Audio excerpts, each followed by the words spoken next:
दी छोड़ सतगुरु रामपाल जी परमेश्वर जी की जय हो।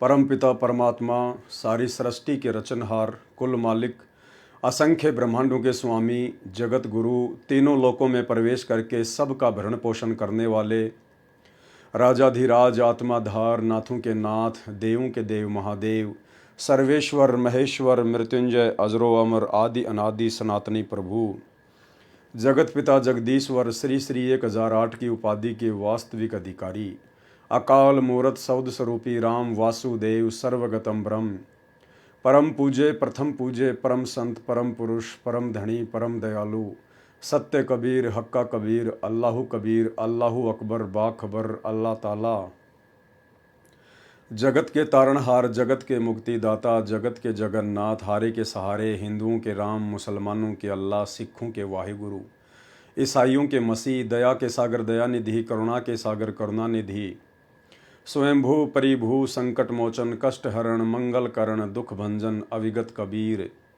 निर्विकार निर्विषम परमात्मा, अलय अलेख सतगुरु, आदि अनादि सतगुरु, असली मर्यादा पुरुषोत्तम, असली राम, असली कृष्ण, असली घनश्याम, असली मुरारी, राजाओं के राजा, महाराजाओं के महाराजा, शहंशाहों के शहंशाह, सम्राटों के सम्राट, भगवानों के भगवान, अल्लाहों के अल्लाह, मसीहों के मसीह, सच्चे वाहिगुरु, बाबाओं के बाबा, पीरों के पीर, सेठों के सेठ, जगत सेठ, सावल सा सेठ, सर्वगुण संपन्न, अनंत कोटि कलाओं के स्वामी, अनंत कोटि ब्रह्मांडों के नायक, योगियों में महायोगी, ध्यानियों में महाध्यानी, सिद्धों में परम सिद्ध, ज्ञानियों में तत्व ज्ञानी, ब्रह्म ज्ञानी, महाज्ञानी, परम ज्ञानी, सर्वश्रेष्ठ ज्ञानी, विज्ञानी, युवा कबीर, समर्थ कबीर, असमवात, अमित ओजा, सच्चे रहनुमा, करीम अल्लाह, सुभान अल्लाह, दुनिया के अंतिम पैगंबर, 8 सितंबर 1951 से गांव धनाना, जिला सोनीपत, हरियाणा, भारतवर्ष की पावन भूमि पे प्रकट रियल कल की भगवान श्री नारायण साकार हरि, श्री बाबा साहेब स्वयंभू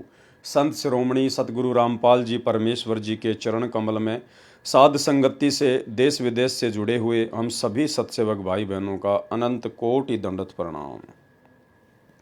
सत्साई भाई और बहनों, बहुत बड़ी दया परमपिता परमेश्वर, सर्व सृष्टि के रचनहार, उत्पत्ति करता सतगुरु रामपाल जी परमेश्वर जी की, जिनके विशेष आशीर्वाद से, जिनकी वीआईपी कृपा से आप और हम सभी सत्सेवक भाई बहन जो साध संगति से जुड़े हुए हैं, अपने आत्म कल्याणार्थ इस भक्ति मार्ग में गुरुदेव भगवान के तत्व ज्ञान को आधार बनाकर उन्हीं के चरण कमलों में दृढ़ता के साथ में लगे हुए हैं।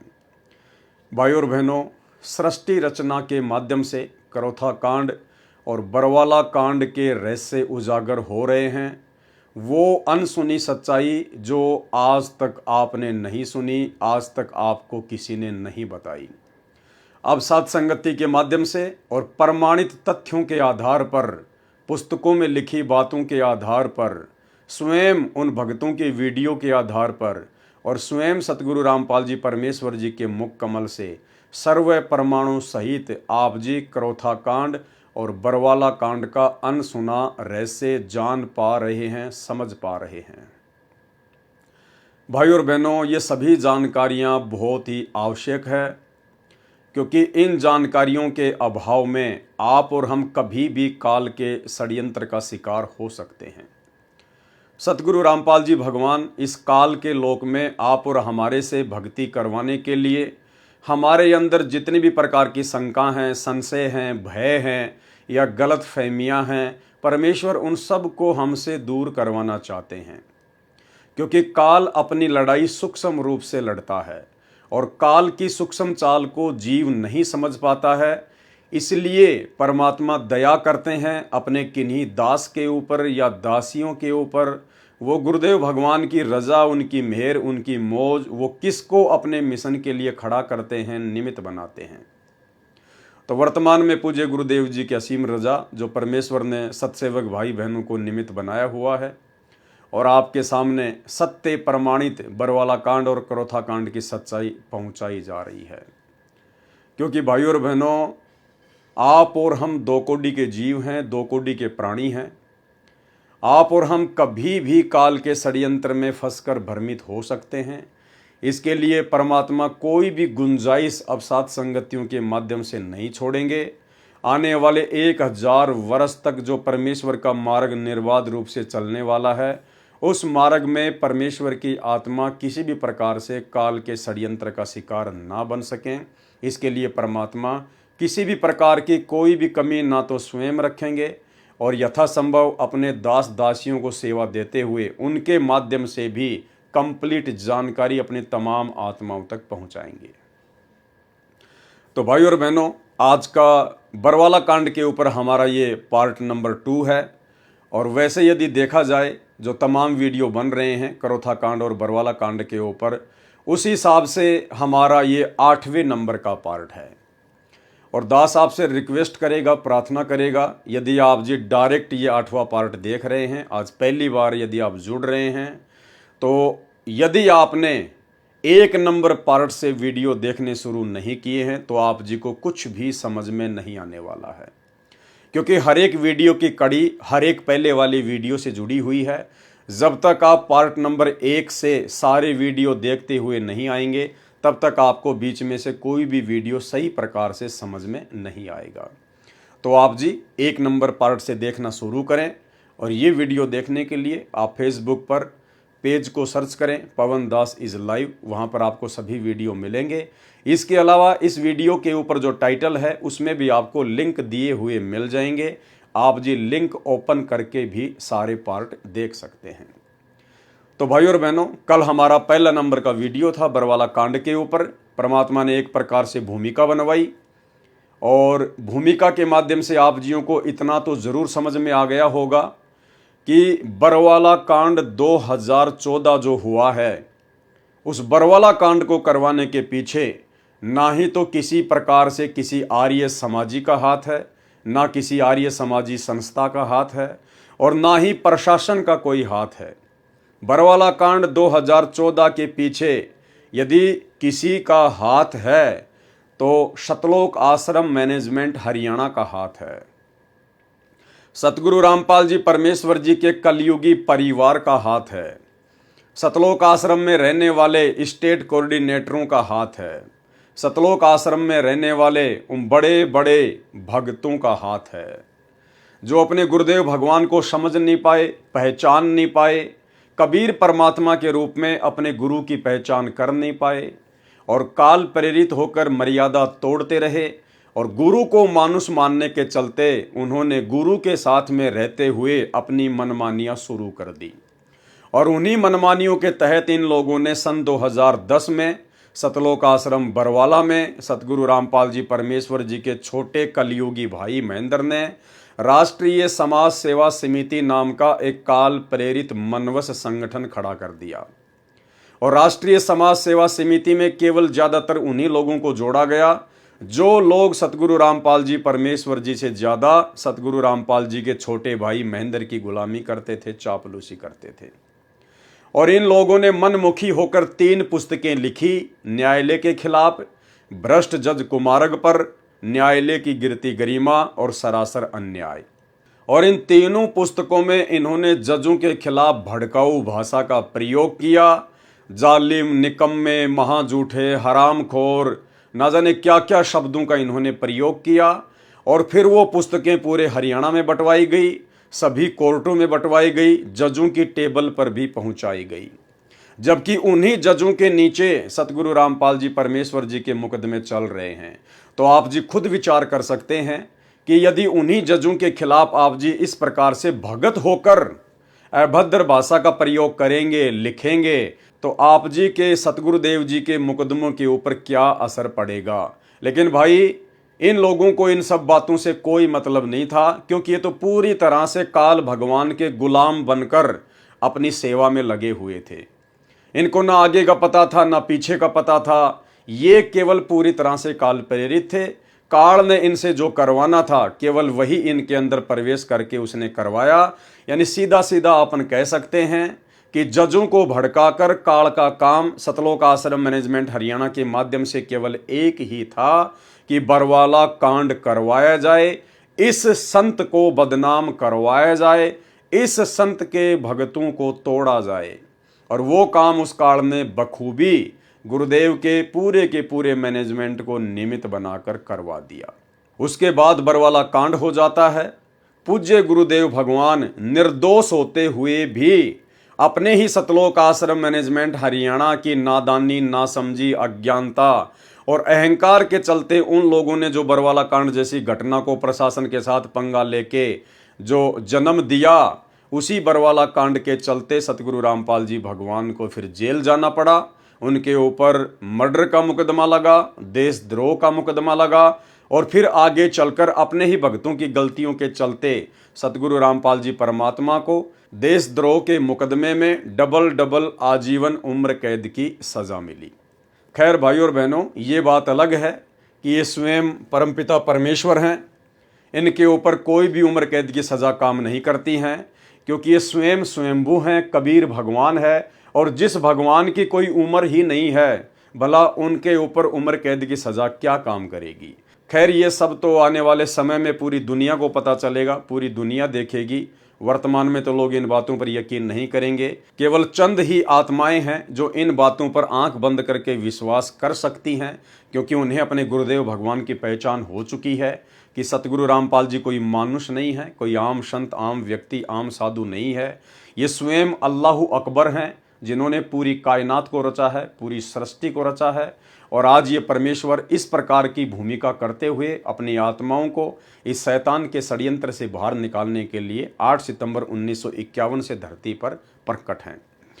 तो भाई और बहनों, कहने का मतलब है, यदि हमने इस भक्ति मार्ग पर सफल होना है तो हमने अपनों से सावधान होकर चलना पड़ेगा। जी हाँ, काल ने बरवाला कांड के लिए उन्हीं लोगों को निमित्त बनाया जिन लोगों पर लाखों की संगत अंधविश्वास किया करती थी। हालांकि संगत को अंधविश्वास, ब्लाइंड फेथ करना चाहिए था अपने गुरुजी पर, अपने गुरुजी के मुख कमल से बोली गई बातों पर और अपने गुरुदेव के सत्संगों पर। लेकिन नादान संगत ने ज्ञान को आधार ना बनाकर ब्लाइंड फेथ कर लिया गुरुदेव के बेटा बेटी, भाई बंधु, रिश्तेदारों पर, उन तमाम कोऑर्डिनेटरों पर, बड़े बड़े सेवादारों पर, जो कि सारे के सारे मर्यादा तोड़ने के चलते काल की गोद में बैठे हुए थे। तो भाई और बहनों, अब हमने सावधान हो जाना है। परमात्मा हमें मौका दे रहे हैं ताकि आगे चलकर अपने उन्हीं भगत भाई बहनों की गलतियों से शिक्षा लेते हुए हम इस भक्ति मार्ग में कोई ऐसी गलती ना कर बैठें जिसके चलते हमारी भक्ति का तो सत्यानाश हो ही हो, साथ में हमारे गुरुदेव को भी किसी प्रकार की आपत्ति या दिक्कत। क्योंकि काल लोक में परमात्मा जिस प्रकार से एक आम संत, एक आम व्यक्ति की भूमिका कर रहे हैं, उस आधार से हम भगत आत्माओं की तरफ से हमारे गुरुदेव भगवान को किसी भी प्रकार की कोई भी समस्या का सामना ना करना पड़े। तो भाई और बहनों, आज हमारा ये दूसरा पार्ट है। आपने बहुत ही ध्यान से इन चीज़ों को समझना है और दास आपसे फिर से रिक्वेस्ट करेगा, फिर से आपसे प्रार्थना करेगा, यदि आपने 1 नंबर पार्ट से वीडियो देखने शुरू नहीं किए हैं तो आपको ज़रूर देखने चाहिए, अन्यथा आपको 5 नंबर पार्ट तो ज़रूर देखना चाहिए, क्योंकि 5 नंबर पार्ट में गुरुदेव भगवान ने स्वतंत्र कर्मों का जिक्र किया है। और स्वतंत्र कर्मों के तहत जब ये काल ये मनुष्य शरीर प्रदान करता है स्त्री या पुरुष का, तो ये 75% पाप कर्म और पुण्य कर्म मिलाकर जीव का प्रारब्ध बना देता है। यानी जो 75% पाप और पुण्य कर्म मिलाकर ये जो हमारा भाग्य बनाता है, हमारी जो ये किस्मत बनाता है, जो हमें भोगना ही भोगना होता है। अगर दुख है तो दुख भोगने पड़ेंगे, सुख है तो सुख भोगने पड़ेंगे। 75% कर्मों के हम लोग अधीन होते हैं, परतंत्र होते हैं, क्योंकि काल हमारे संचित कर्मों से रेशियो निकालकर पाप और पुण्य का 75% हमारा भाग्य निर्धारित करता है। उसमें परम संत के अलावा कोई भी पृथ्वी पर चेंज नहीं कर सकता है। इसके अलावा 25% ये हमें छूट देता है स्वतंत्र कर्मों के माध्यम से, कि 25% मैं आपको छूट दे रहा हूं। आप मनुष्य योनि में हैं, अन्य योनियों से सर्वश्रेष्ठ हैं, और ये जो मनुष्य योनि है ये एक कर्म योनि है, यानी हम इसमें कर्म बना भी सकते हैं और बिगाड़ भी सकते हैं। और ये कर्म बनाना और बिगाड़ना उन 25% स्वतंत्र कर्मों के ऊपर निर्भर करता है। तो स्वतंत्र कर्मों के तहत आप और हम भगत भाइयों बहनों ने कितना सजग होना है, कितना सावधान होकर चलना है। आज एक छोटा सा उदाहरण दास आपको देना चाहेगा। स्वतंत्र कर्मों के उस लेख में गुरुदेव भगवान ने एक और चीज का जिक्र किया था, यदि आपने देखा हो तो। स्वतंत्र कर्मों का एक लेख मैं आपको थोड़ा सा दिखाना चाहूंगा दोबारा से, ये कबीर सागर के सरलार्थ से गुरुदेव ने अनुवाद करते हुए उसके पेज नंबर 346 पर लिखा है, अध्याय कर्म बोध सारांश। क्रियावान कर्म। अपने जीवन काल में जो कर्म प्राणी करता है वे क्रियावान कर्म कहे जाते हैं। ये 75% तो प्रारब्ध कर्म होते हैं, यानी जो संस्कार यानी भाग्य में लिखे हैं वे किए जाते हैं। 25% कर्म करने में जीव स्वतंत्र होता है, यानी 25% कर्म करने में इस काल ने मनुष्य को स्वतंत्र रखा हुआ है। 75% कर्म करने में जीव बाध्य है, क्योंकि काल के द्वारा हमारा जो भाग्य बनाया जाता है वो 75% कर्म तो हमें भोगने के लिए बाध्य होना पड़ता है, उनमें कोई चेंजमेंट नहीं होता सच्चे सतगुरु की शरण में आए बिना, क्योंकि वे प्रारब्ध में लिखे होते हैं, परतंत्र हैं। परंतु पूर्ण संत मिलने पर परिस्थिति बदल जाती है। प्रश्न कहते हैं कि जीव कर्म करने में स्वतंत्र है। उत्तर दिया गुरुदेव ने, जीव मात्र 25% कर्म तो स्वतंत्र रूप से करता है। अपने जीवन काल में 75% कर्म तो प्रारब्ध वाले करने में परतंत्र है, विवश है। केवल 25% कर्म करने में जीव स्वतंत्र है। परंतु पूर्ण संत मिलने के पश्चात परिस्थिति बदल जाती है। अब क्या है जो मेन पॉइंट है भाइयों और बहनों, वो हमने देखना है। फिर क्या बताया गुरुदेव भगवान ने, प्रारब्ध में सुसंगत तथा कुसंगत भी लिखी होती है।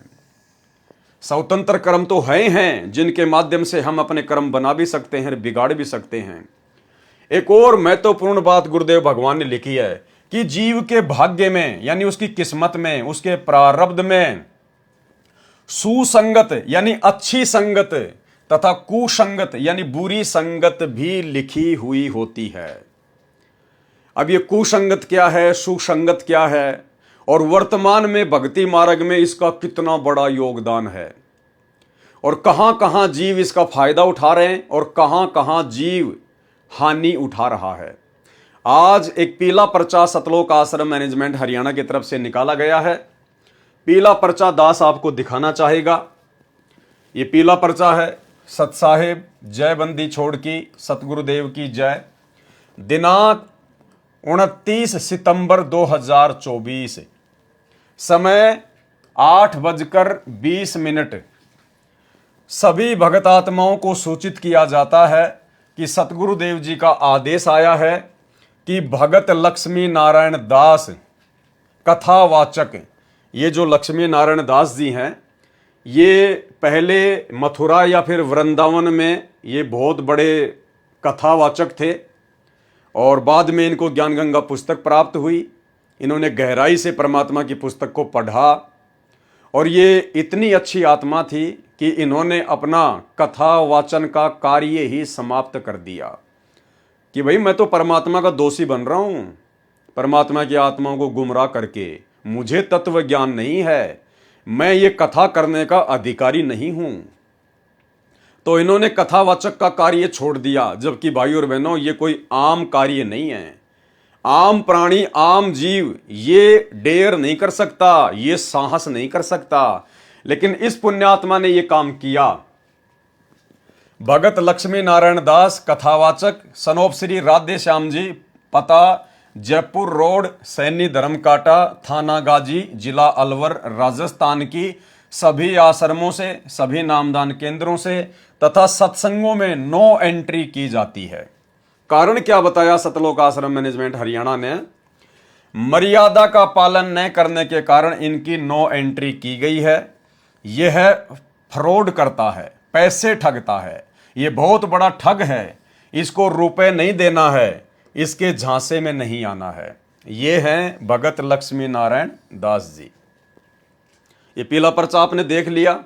एक छोटा सा इंटरव्यू भी मैं आपको भगत लक्ष्मी नारायण दास जी का दिखाता हूं, जो कि इन्होंने सतलोक आश्रम धनाना में अपना इंटरव्यू दिया था। सुनिए।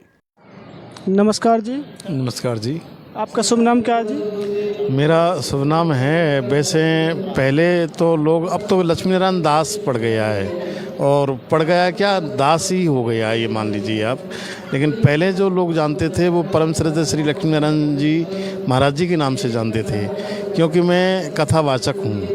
वृंदावन में आश्रम रहा है मेरा, और उसके बाद में यानी कि कथा करता था मैं, काफ़ी साल हो गए करते करते, करीबन 16-17 साल की उम्र में कथा करने लगा हूँ। ये सर आप जो ज्ञान गंगा पुस्तक लिए हुए हैं तो आज आप क्या संत रामपाल जी महाराज जी के भगत हैं? जी, मैं करीबन यानी कि 29 यानी कि फरवरी को जुड़ा हूँ। अच्छा, तो सर आप कथावाचक थे तो आज आपको ऐसा कि इस ज्ञान गंगा पुस्तक में क्या मिला जो परमात्मा संत रामपाल जी भगवान के आज आप शिष्य बन गए? इस ज्ञान गंगा जो गीता ये संत रामपाल जी ने जो निकाली है, सबसे बड़ी बात तो कि जीव हमारी जाति है, मानव धर्म हमारा, हिंदू मुस्लिम सिख ईसाई धर्म नहीं कोई न्यारा। कारण सबसे पहली बात तो ये है कि सबको एक समान है यहाँ इनकी नज़रों में, और कोई जाति का भेदभाव नहीं है। और यहाँ कलेक्टर या गरीब हो अमीर हो, सबको एक नज़र से देखा जाता है और एक नज़र से और एक जैसा ही स्वागत होता है। ये नहीं कि उसके लिए अलग से कमरा रूम फिट कर दिया इसी का, ऐसा कुछ नहीं है। यहाँ ये भी देखा है इनके बारे में। और दूसरी बात ये है कि जो ज्ञान गंगा गीता जो थी ये मेरे सामने आई क्योंकि मैं मंडावर जा रहा था मेहंदीपुर बालाजी के लिए, तो वहाँ कुछ भगत जगत हमें मिले तो सभी ने हमारा स्वागत किया। तो वहाँ जैसे ही कुछ 2 संत आ रहे थे, वो भगत आ रहे थे संत रामपाल जी के, उन्होंने सत साहब बोला, तो हमने सत साहब जब सुना तो हम समझ गए कि ये तो संत रामपाल जी के शिष्य हैं, तो ये मगजमारी मारेंगे, ये कहाँ से आ गए। लेकिन वो तो सेल्फ स्टार्ट, इनके शिष्य तो सेल्फ स्टार्ट है एकदम, फिर बोलना चालू कर दिया। फिर इन्होंने जानकारी करी, शांत गीता लेके आए थे, गीता प्रेस वाली गोरखपुर वाली, उस गीता के बारे में यानी कि बताया, ब्रज के बारे में यानी कि लिखा था आना, और संत रामपाल जी की जो पुस्तकों में और गीता में पढ़ा तो उसमें लिखा है जाना। तो हम बस वहीं हमारा दिमाग ठनक गया कि बताओ, हम तो चक्कर में पड़ रहे थे कि मात्र भगवान श्री कृष्ण को ही सर्वेश्वर मान बैठे अपने आप में कि यही हैं, और फिर इसके ब्रह्मा विष्णु महेश और फिर आदिशक्ति यानी दुर्गा निरंजन तक सीमित थे। इससे आगे तो और भी है। तो सर आपने ज्ञान गंगा पुस्तक से और भगवान कौन कौन है इसके बारे में क्या जाना? यहाँ भाई कुल मिला के यही है कि कबीर जी जो हैं ये हम पहले तो कवि समझते थे, और मतलब यानी कि बहुत तीव्र बुद्धि वाले, और मानते थे इसको क्योंकि हम छोटे छोटे थे तो ऐसी वाणी बोलिए। तो भाई और बहनों, आपने पीला पर्चा पढ़ लिया और भगत लक्ष्मी नारायण दास जी का इंटरव्यू भी देख लिया। अब भाई और बहनों, ये सब कुछ क्यों हुआ? इतना सब कुछ इनके समझ में आने के बावजूद इन्होंने ऐसे कर्म करने प्रारंभ क्यों किए? हालांकि मुझे नहीं पता कि ये वास्तव में पैसे ठग रहे हैं या नहीं ठग रहे हैं, मेरे पास में इस बात का कोई प्रमाण नहीं है। लेकिन सतलोक आश्रम मैनेजमेंट हरियाणा ने ये पीला पर्चा निकाला है। वो अपनी तरफ से कह रहे हैं ये बात कि ये व्यक्ति लोगों से पैसे ठगने लग गया, भक्तों से, ये बहुत बड़ा ठग है, ये फ्रॉड करता है। तो ये सतलोक आश्रम मैनेजमेंट हरियाणा की स्टेटमेंट है, उनका कहना है। और बाकायदा लक्ष्मी नारायण दास जी की इन्होंने फोटो भी लगाई है और पूरा इनका जिक्र किया है, पूरा इनका एड्रेस लिखा हुआ है।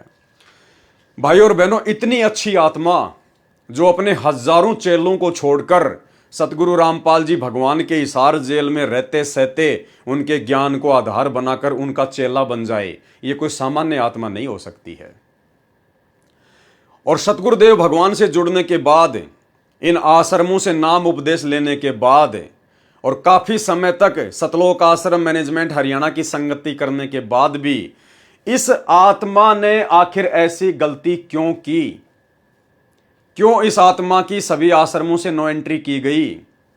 भाई और बहनों, कारण है प्रारब्ध कर्मों में लिखी हुई सुसंगत और कुसंगत। क्या कहा गुरुदेव भगवान ने? प्रारब्ध में यानी भाग्य में सुसंगत तथा कुसंगत भी लिखी होती है।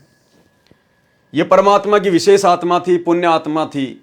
ज्ञान समझ के गुरुदेव भगवान से तो जुड़ गई अपने आत्म कल्याण के लिए, लेकिन भाई और बहनों, इस आत्मा के भाग्य में कुसंगत लिखी हुई थी। इसके प्रारब्ध में सुसंगत यानी साध संगति से जुड़ना हुआ नहीं लिखा था।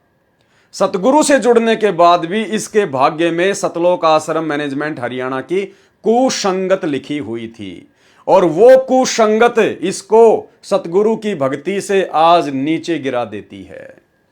यानी इतना बड़ा रोल भक्ति मार्ग में सुसंगत और कुसंगत का। सतगुरु से नाम उपदेश लेने के बाद में यदि इस आत्मा को साध संगतियों का पता चल जाता और यदि यह आत्मा साध संगति से जुड़ जाती तो यह परमात्मा की एक नंबर की आत्मा होती, आज अपनी भक्ति बहुत अच्छी से कर रही होती। लेकिन इसके भाग्य में साध संगति नहीं थी, सुसंगत नहीं थी, इनके प्रारब्ध में कुसंगत लिखी हुई थी। और कुसंगत इन्होंने सतलोक आश्रम मैनेजमेंट हरियाणा की, जिसके चलते आज इनको परमात्मा से, इस अनमोल वस्तु से दूर होना पड़ रहा है। भाई और बहनों, कितना बड़ा रोल है सुसंगत और कुसंगत का। शुक्र मनाओ सतगुरु रामपाल जी भगवान का कि आप जियों को सुसंगत प्राप्त हुई। भले आपने उपदेश ले लिया था, बाद में आपने साथ संगति के वीडियो देखे, भले आपने संकल्प लिया और साथ संगति से जुड़ गए, आपके प्रारब्ध में सतगुरु रामपाल जी भगवान ने पहले से सुसंगत लिखी हुई है, सुसंगत। और इसी सुसंगत से जुड़ने के कारण, साध संगति से जुड़ने के कारण आप जी आज भक्ति मार्ग में किस कदर दृढ़ होकर मर्यादाओं का ध्यान रखकर भक्ति कर रहे हैं। और ये आत्मा इतना बड़ा त्याग करके भी, हजारों अपने शिष्यों को छोड़कर भी कथा वाचन का कार्य करते थे, लाखों रुपया महीने का कमाते थे। उसके बाद इनके पास में कोई काम धंधा नहीं था, फिर भी इन्होंने हिम्मत की, परमात्मा पे विश्वास किया और परमेश्वर पर विश्वास करके इन्होंने नाम उपदेश लिया। लेकिन इनके भाग्य में कुसंगत लिखी हुई थी सतलोक आश्रम मैनेजमेंट हरियाणा की। ये बार बार आश्रमों में जाया करते थे, लेकिन इनको आश्रमों में वो वस्तु प्राप्त नहीं हुई जो वस्तु केवल साध संगतियों में है। ना इनकी शंकाओं का समाधान हुआ, क्योंकि मन में बहुत सारे प्रश्न, बहुत सारे सवाल खड़े होते हैं जब हम गुरुदेव भगवान के सत्संग सुनना शुरू करते हैं। उपदेश तो इन्होंने ले लिया गुरुदेव का ज्ञान सुनकर, ज्ञान सुनने के बाद में आत्मा एकदम से फड़कती है, जिसके पिछले पुण्य अच्छे होते हैं, जिसके संस्कार अच्छे होते हैं। तो नाम तो इसने जल्दबाजी में ले लिया, जोश जोश में ले लिया थोड़ा बहुत ज्ञान सुन के। लेकिन उसके बाद में जब ये काल मन में शंकाएं पैदा करता है, सत्संग सुनते जाओगे मन में शंकाएं पैदा होती जाएंगी, ऐसा क्यों, वैसा क्यों, ये क्यों, वो क्यों।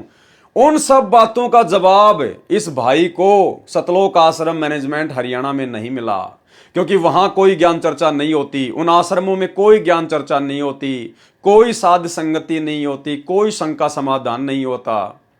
और इसने देखा कि यार ये हो क्या रहा है, संत रामपाल जी का ज्ञान तो कुछ कह रहा है और इन आश्रमों में ये लोग क्या कर रहे हैं, संत रामपाल जी का परिवार क्या कर रहा है। और इन्होंने फिर विचार किया ठंडे दिमाग से कि यार जो काम लोगों को भगवान की आड़ में ठगने का मैं किया करता था, अरे वही का वही काम तो गुरुजी का परिवार भगवान की आड़ में, अपने गुरुजी की आड़ में, ज्योति और पाठ के नाम पर, दान के नाम पर, जमीन के नाम पर गुरुजी का परिवार संगत से कर रहा है। फिर मेरे इसमें अंतर क्या था। तो इसने सोचा कि मैंने कथा वचन का काम क्यों छोड़ा। भाई मैं भी तो दुनिया को भगवान के नाम पे ठग रहा था, और संत रामपाल जी का परिवार भी दुनिया को भगवान के नाम पे ठग रहा है, ज्योति और पाठ के नाम पे ठग रहा है, दान धर्म के नाम पे ठग रहा है। जबकि हम दोनों तो बराबर के हैं। संत रामपाल जी का परिवार भी उनका भगत है और इन्होंने सोचा कि मैं भी संत रामपाल जी का भगत हूं, तो हम तो आपस में भगत भाई हो गए। तो जब ये भगत भाई गुरुजी के आदेश की आड़ में ठग सकते हैं, गुरुजी के नाम की आड़ में अपने ही भाइयों को ठग सकते हैं, तो मैं क्यों नहीं कर सकता ये शुभ काम। ये तो मैं पहले ना कर रहा था, मुझे वो काम छोड़ना नहीं चाहिए था। तो शायद इन्होंने वो काम फिर से शुरू कर दिया कुसंगत के कारण। तो आप जी समझ सकते हैं भाई और बहनों, परमात्मा का एक एक शब्द कितना इंपॉर्टेंट है। जो गुरुदेव ने, जो स्वतंत्र कर्म हैं, जो कर्म बोध हैं, उसके अंदर जो लिखा है कि प्रारब्ध में सुसंगत तथा कुसंगत का भी असर पड़ता है। प्रारब्ध में सुसंगत तथा कुसंगत भी लिखी होती है। तो इस भाई के भाग्य में सतगुरु की शरण में आना तो लिखा ही लिखा था, साथ में सतलोक आश्रम मैनेजमेंट हरियाणा की काल एजेंटों की कुसंगत भी लिखी हुई थी। और इसी कुसंगत के चलते आज ये परमात्मा से दूर हो चुका है। और आने वाले समय में भाई और बहनों इसी प्रकार से जिन जिन की बैटरी डिस्चार्ज होती चली जाएगी, क्योंकि वर्तमान में तो किसी की भक्ति बन नहीं रही है। सतलोक आश्रम मैनेजमेंट हरियाणा के साथ में जितने भी लोग जुड़े हैं, चाहे लाखों चाहे करोड़ों, उनकी केवल बैटरी चल रही है, उनके पुण्य चल रहे हैं, उनकी वर्तमान भक्ति नहीं चल रही है, वर्तमान में गुरुदेव का आशीर्वाद उनके साथ में नहीं है, क्योंकि उन आत्माओं से तो इतने भक्ति विरुद्ध कुकर्म करवा दिए गए हैं सतलोक आश्रम मैनेजमेंट हरियाणा के द्वारा। राजनीति करना, राजनेताओं की चापलूसी करवाना, उनकी रैलियों में जाना, धक्के खाना, धनाना गांव में स्टेडियम बनाना, आश्रम में हॉस्पिटल का काम शुरू कर देना, भक्तों के ज्योति पाठ और दान के पैसे का दुरुपयोग करना, गुंडों की सीबीआई जांच में भक्तों को बैठाना, मर्यादा तोड़वाना, गुंडों की सीबीआई जांच के लिए भक्तों के दान का चंदे के रूप में 5-5 लाख रुपए देना, हरियाणा के जाट आरक्षण में जगत वालों के साथ भक्तों को बैठा देना, जाट आरक्षण में करोड़ों रुपया चंदे के रूप में भक्तों के ज्योति और पाठ का देना, सबकी मर्यादा तोड़वा दी गई है। तो थोड़े बहुत दिनों में आप जियों के सामने आ जाएगा, ये जितने भी जो लोग जुड़े हुए आज इन आश्रमों में जा रहे हैं, ये सब अपने अपने घर पे बैठ जाएंगे। अगर कोई अच्छी आत्मा होगी तो सात संगति की वीडियो देखकर गुरुदेव भगवान से अपनी तमाम गलतियों की अपने घर पर समायाचना मांग के भक्ति फिर से शुरू कर देगी, परमात्मा उसकी ज्योत वापस जला देगा। अन्यथा ये सब अपने घर पर बैठेंगे, कोई भक्ति से दूर हो जाएगा, कोई दूसरे पंथ में चला जाएगा, तो कोई अपनी उसी परंपरागत पूजा पाठ में लग जाएगा। तो इस भाई के भाग्य में ये कुसंगत लिखी हुई थी, और कुसंगत का कितना बड़ा कुप्रभाव इनके ऊपर पड़ा, आज ये परमात्मा से दूर हो चुके हैं। तो इसी प्रकार भाइयों और बहनों, ये जो बरवाला कांड का जो जनक है सतलोक आश्रम मैनेजमेंट हरियाणा, ये कुसंगत है, कुसंगत। और इसी कुसंगत ने बरवाला कांड से पहले जो पुस्तक लिखवाई थी भ्रष्ट जज कुमारग पर, जिसके ऊपर आप जी पहला वीडियो देख चुके हो, आज हमारा ये दूसरा वीडियो है। और इन्होंने क्या क्या कुकर्म किए, ये पुस्तक भ्रष्ट जज कुमारग पर लिखकर। राष्ट्रीय समाज सेवा समिति के सर्व सदस्य, ये समिति पूर्ण रूप से धार्मिक तथा गैर राजनीतिक है। ये समिति कितनी गैर राजनीतिक है, ये मैंने आपको कल के वीडियो में अच्छे से उदाहरण देकर बता दिया, समझा दिया है। अब हम इस पुस्तक पर आगे बढ़ेंगे और देखेंगे कि और क्या क्या गलतियां सतलोक आश्रम मैनेजमेंट हरियाणा ने गुरुदेव भगवान के आश्रम में रहते सहते की, क्या क्या इन्होंने मनमानियां की। तो कल के वीडियो में आपने यहां तक पढ़ लिया था, देख लिया था कि किस प्रकार से हरियाणा का पूर्व मुख्यमंत्री भूपेंद्र सिंह हुड्डा, उसने अपनी कुर्सी को बचाए रखने के लिए और किस प्रकार से धोखा किया, फ्रॉडबाजी की। और सतलोक आश्रम मैनेजमेंट हरियाणा फिर 2019 में उसी भूपेंद्र सिंह हुड्डा को दोबारा से मुख्यमंत्री बनाने के लिए गुरुदेव भगवान के नाम की आड़ में पीले पर्चे निकाल के संगत की मर्यादा तोड़वाता है, हरियाणा की संगत से भूपेंद्र सिंह हुड्डा को वोट डलवाता है, उसका समर्थन करवाता है।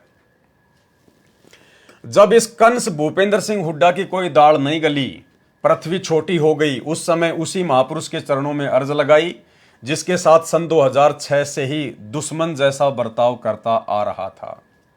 खुद लिख रहे हैं राष्ट्रीय समाज सेवा समिति वाले, सतलोक आश्रम मैनेजमेंट हरियाणा वाले, भ्रष्ट जज कुमारग नामक इस पुस्तक में कि भूपेंद्र सिंह हुड्डा ने संत रामपाल जी के साथ में दुश्मन जैसा बर्ताव किया था।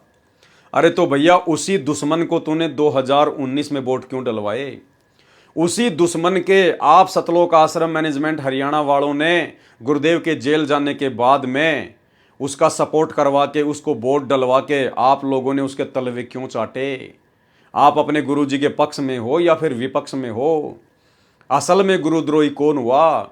जो अपने गुरुजी के दुश्मन का सपोर्ट कर रहा है 2019 में, तो असल गुरुद्रोही कौन हुआ? सतलोक आश्रम मैनेजमेंट हरियाणा। ये इन्हीं के हाथों से लिखी हुई पुस्तक है भाई और बहनों, दास केवल आपको पढ़ के दिखा रहा है। उस समय इस व्यक्ति ने जीभ निकाल रखी थी, मध्यस्थता करने वाले पूर्व केंद्रीय मंत्री जयप्रकाश के माध्यम से कहा कि मेरी सर्व गलतियां माफ करें, मैं भ्रमित था, आज मेरी आंखें खुल गई हैं, मुझे भले बुरे की पहचान हो गई है। ये तो राजनेताओं के डायलॉग होते हैं, झूठ पे झूठ बोलना, ये तो उनके डायलॉग होते हैं। आज तक जितने भी मुकदमे बनाए हैं सभी वापस लेकर समाप्त कर दूंगा, मेरी रक्षा करें। पहले तो आश्रम के मोजिज भक्तों ने उस मध्यस्थता करने वाले को मना कर दिया कि इस व्यक्ति का नाम भी नहीं लेना हमारे सामने। ये देखो भाई और बहनों, ये मनमानियां हैं। देखो, जिस प्रकार से कोई आदमी एक नौकर अपॉइंटमेंट करता है कि भाई तू मेरे घर पर चपड़ासी की नौकरी करेगा, पियोन की नौकरी करेगा, गार्ड बन के काम करेगा, और वो व्यक्ति अंदर अपना काम कर रहा होता है, मालिक। अब पियोन का काम क्या है, गार्ड का काम क्या है? गेट पर कोई भी आता है, कोई भी समाचार लाता है, कोई भी संदेशा लाता है, तो गार्ड का काम केवल उसको वहीं से वापस कर देने का नहीं है। गार्ड केवल नौकर है, नौकर दास है, गुलाम है। उसका काम है जो भी संदेशा आया है किसी का भी, वो अपने मालिक तक पहुंचाए और मालिक का जो जवाब हो वो वापस उसको पहुंचाए। दास का केवल इतना ही काम होता है, नौकर का। जबकि भूपेंद्र सिंह हुड्डा ने अपने मीडिएटर के माध्यम से जब गुरुजी से माफी मांगनी चाहिए, गुरुजी से मिलना चाहा, तो सतलोक आश्रम मैनेजमेंट हरियाणा के मोजिज भक्तों ने, यानी मुख्य भक्तों ने अपने आप ही सलाह मशवरा करके और मना कर दिया कि हम उस व्यक्ति से नहीं मिलना चाहते। ये है मनमाना आचरण, अपने आप को बहुत बड़ा समझना, अहंकार में चूर हो जाना। जबकि भक्तों का काम था अपने गुरुजी तक वो प्रार्थना पहुंचाना कि गुरुजी ऐसी ऐसी बात है, भूपेंद्र सिंह हुड्डा का संदेशा आया है किसी व्यक्ति के माध्यम से, आप जी का क्या आदेश है। अब जैसा आदेश गुरुजी दें वैसा ही आप उनको बता दो। लेकिन ये लोग तो राष्ट्रीय समाज सेवा समिति बना के, और राष्ट्रीय समाज सेवा समिति का मैंने आपको जो पॉइंट नंबर 12 दिखाया, जो इनका नियम था कि हम राष्ट्रीय समाज सेवा समिति वाले अर्थात सतलोक आश्रम मैनेजमेंट हरियाणा वाले संत रामपाल जी से किसी भी कार्य में कोई दिशा निर्देश नहीं लेंगे। इन्होंने पहले ही साबित कर दिया अपने संविधान में पॉइंट नंबर 12 में कि हम संत रामपाल जी से कोई सलाह मशवरा नहीं करेंगे, हम मनमानियां करेंगे। और उसी मनमानी के तहत इन्होंने संत रामपाल जी तक संदेशा नहीं पहुंचाया। पहले तो आश्रम के मोजिज भक्तों ने उस मध्यस्थता करने वाले को मना कर दिया कि इस व्यक्ति का नाम भी नहीं लेना हमारे सामने। इस दुष्ट व्यक्ति ने बिना मतलब एक देवता स्वरूप जनता के हितैषी संत को सताया है। इससे पूछो कि हमने तथा हमारे गुरुदेव जी ने इसका क्या बिगाड़ा है। बहुत विनय करने पर तथा विशेष भक्तों के माध्यम से प्रार्थना आने पर, उसके बाद जब बहुत ज्यादा विनय की गई, प्रार्थना की गई, तो जालिम भूपेंद्र सिंह हुड्डा की याचना गुरुदेव जी को बताई गई। उसके बाद में फिर कहीं जाकर गुरुदेव तक इन्होंने वो प्रार्थना पहुंचाई, किसकी? जालिम भूपेंद्र सिंह हुड्डा की। और उसी जालिम को इन्होंने 2019 में वोट डालकर अपना बालम बना लिया। फिर गुरुदेव भगवान ने क्या जवाब दिया? ये गुरुदेव भगवान का जवाब ध्यान रखना भाई और बहनों, आगे काम आएगा। गुरुदेव भगवान ने, अंतर्यामी गुरुदेव भगवान ने क्या जवाब दिया? गुरुदेव जी ने कहा कि यह व्यक्ति कोई मुकदमे वापस नहीं लेगा। क्या कहा सतगुरु रामपाल जी भगवान ने? कि भाई ये व्यक्ति भूपेंद्र सिंह हुड्डा कोई मुकदमे वापस नहीं लेगा, ये झूठ बोल रहा है, ये डेढ़ शाना बन रहा है अपनी सरकार बचाए रखने के लिए, ये कोई मुकदमे वापस नहीं लेगा। ये व्यक्ति कोई मुकदमे वापस नहीं लेगा क्योंकि इसके भाग्य में भलाई नहीं है। ध्यान रखना भाई और बहनों, ये लाइन आगे काम आएगी। ये व्यक्ति कोई मुकदमे वापस नहीं लेगा क्योंकि इसके भाग्य में भलाई नहीं है। परमात्मा ने इसका भाग्य बता दिया, इसका प्रारब्ध बता दिया, इसकी किस्मत बता दी कि भूपेंद्र सिंह हुड्डा के भाग्य में भलाई नहीं है। जैसा कि टीवी चैनलों पर चल रही खबरों से पता चलता है कि वे दुष्ट लोग डटकर सड़क पर बैठ गए हैं, आश्रम खाली कराने की जिद कर रहे हैं। यानी करोथा कांड के समय की बातें हो रही हैं। आश्रम पर मिलिट्री आ चुकी है। ये आर्य समाजी आचार्य जनता का नाश करना चाहते हैं तथा अन्य पार्टी वाले अपने राजनीतिक दुश्मन श्री भूपेंद्र सिंह हुड्डा को पद से हटाना चाहते हैं।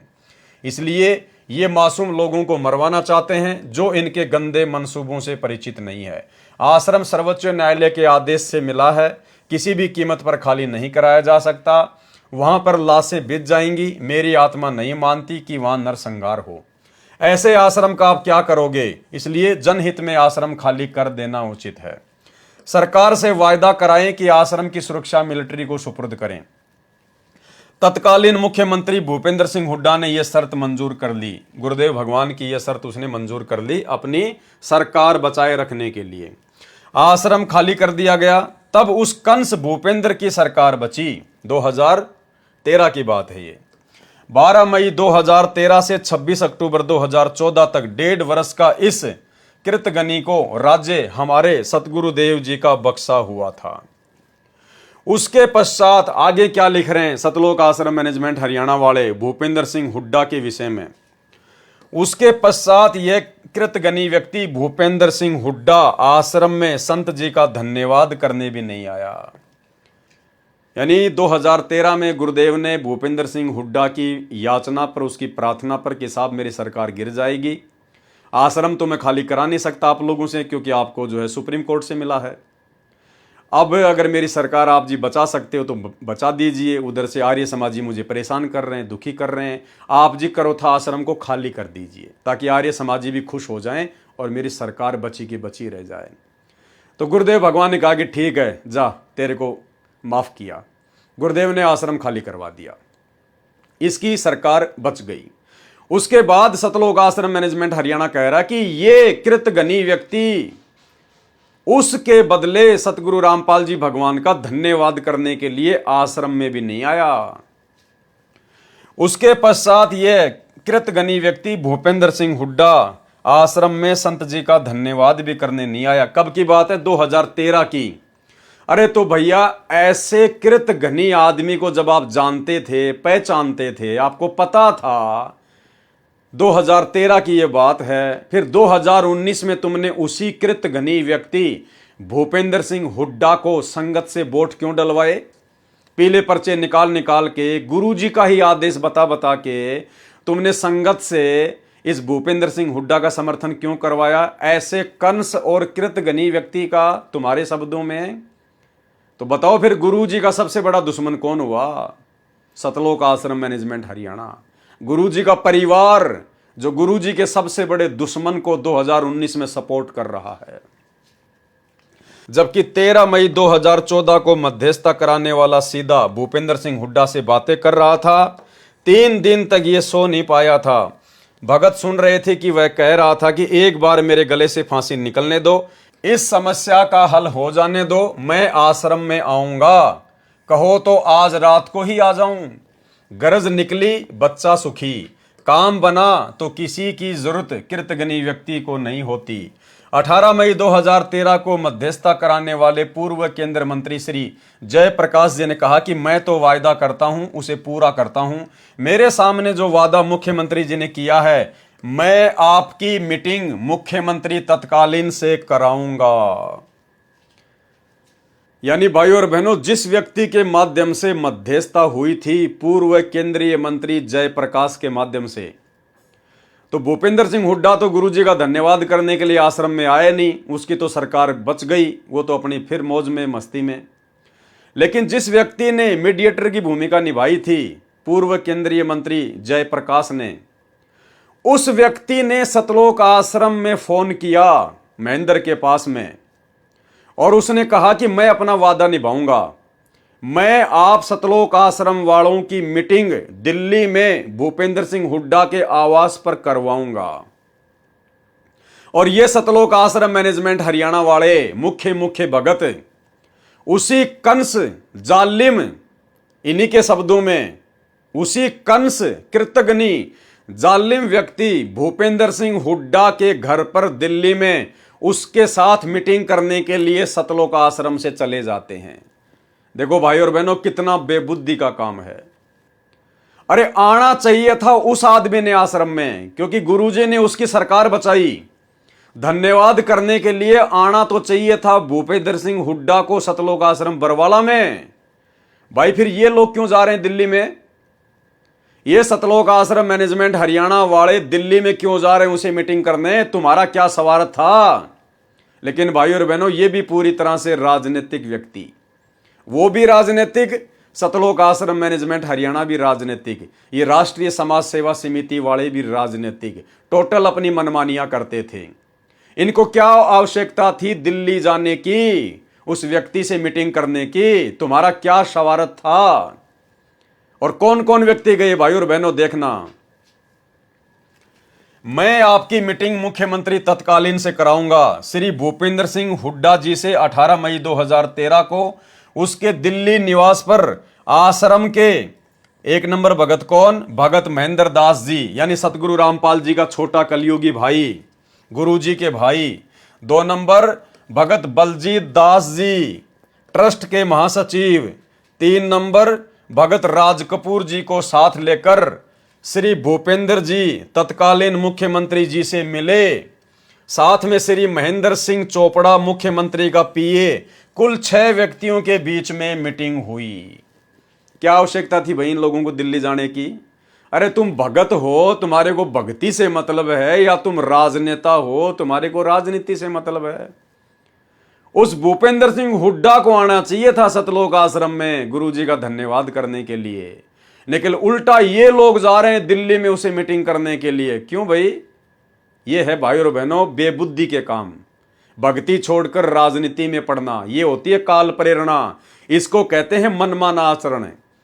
क्योंकि इन्हीं राष्ट्रीय समाज सेवा समिति वालों ने जब राष्ट्रीय समाज सेवा समिति बनाई तो दास ने आपको दिखाई दिया उसका पॉइंट नंबर 12, जिसमें इन्होंने साफ साफ लिखा है कि हम राष्ट्रीय समाज सेवा समिति वाले संत रामपाल जी से किसी भी कार्य में कोई दिशा निर्देश नहीं लेंगे। और 2013 की ये बात है, और 2014 में फिर बरवाला कांड हो जाता है। इसने अपना वायदा दोहराया कि मैं आपके सभी मुकदमे समाप्त कर दूंगा, परंतु झूठा तथा कर्महीन व्यक्ति कभी अच्छा कार्य नहीं कर सकता। ये पॉइंट ध्यान है ना भाई और बहनों आपको। जब ये लोग दिल्ली गए मीटिंग करने आश्रम वाले, तो भूपेंद्र सिंह हुड्डा ने कहा कि मैं वायदा करता हूं कि आपके सभी मुकदमे हटा दूंगा, लेकिन उसके बाद भी उसने कोई मुकदमे नहीं हटाए। उसके बाद ये सतलोक आश्रम वाले क्या लिख रहे हैं? परंतु झूठा तथा कर्महीन व्यक्ति कभी अच्छा कार्य नहीं कर सकता। झूठा तथा कर्महीन व्यक्ति कभी भी अच्छा कार्य नहीं कर सकता। अरे ये बात तो तुम्हारे को गुरुजी ने पहले ही बोल दिया था। अरे ये बात तो 2013 में तुम्हारे को गुरुजी ने बोल दिया था, जब तुम गुरुजी के सामने उसकी प्रार्थना लेके गए थे, मोजिज मोजिज भगत। तो गुरुजी ने क्या कहा था तुम्हारे को कि इस व्यक्ति के भाग्य में अच्छा करना नहीं लिखा है।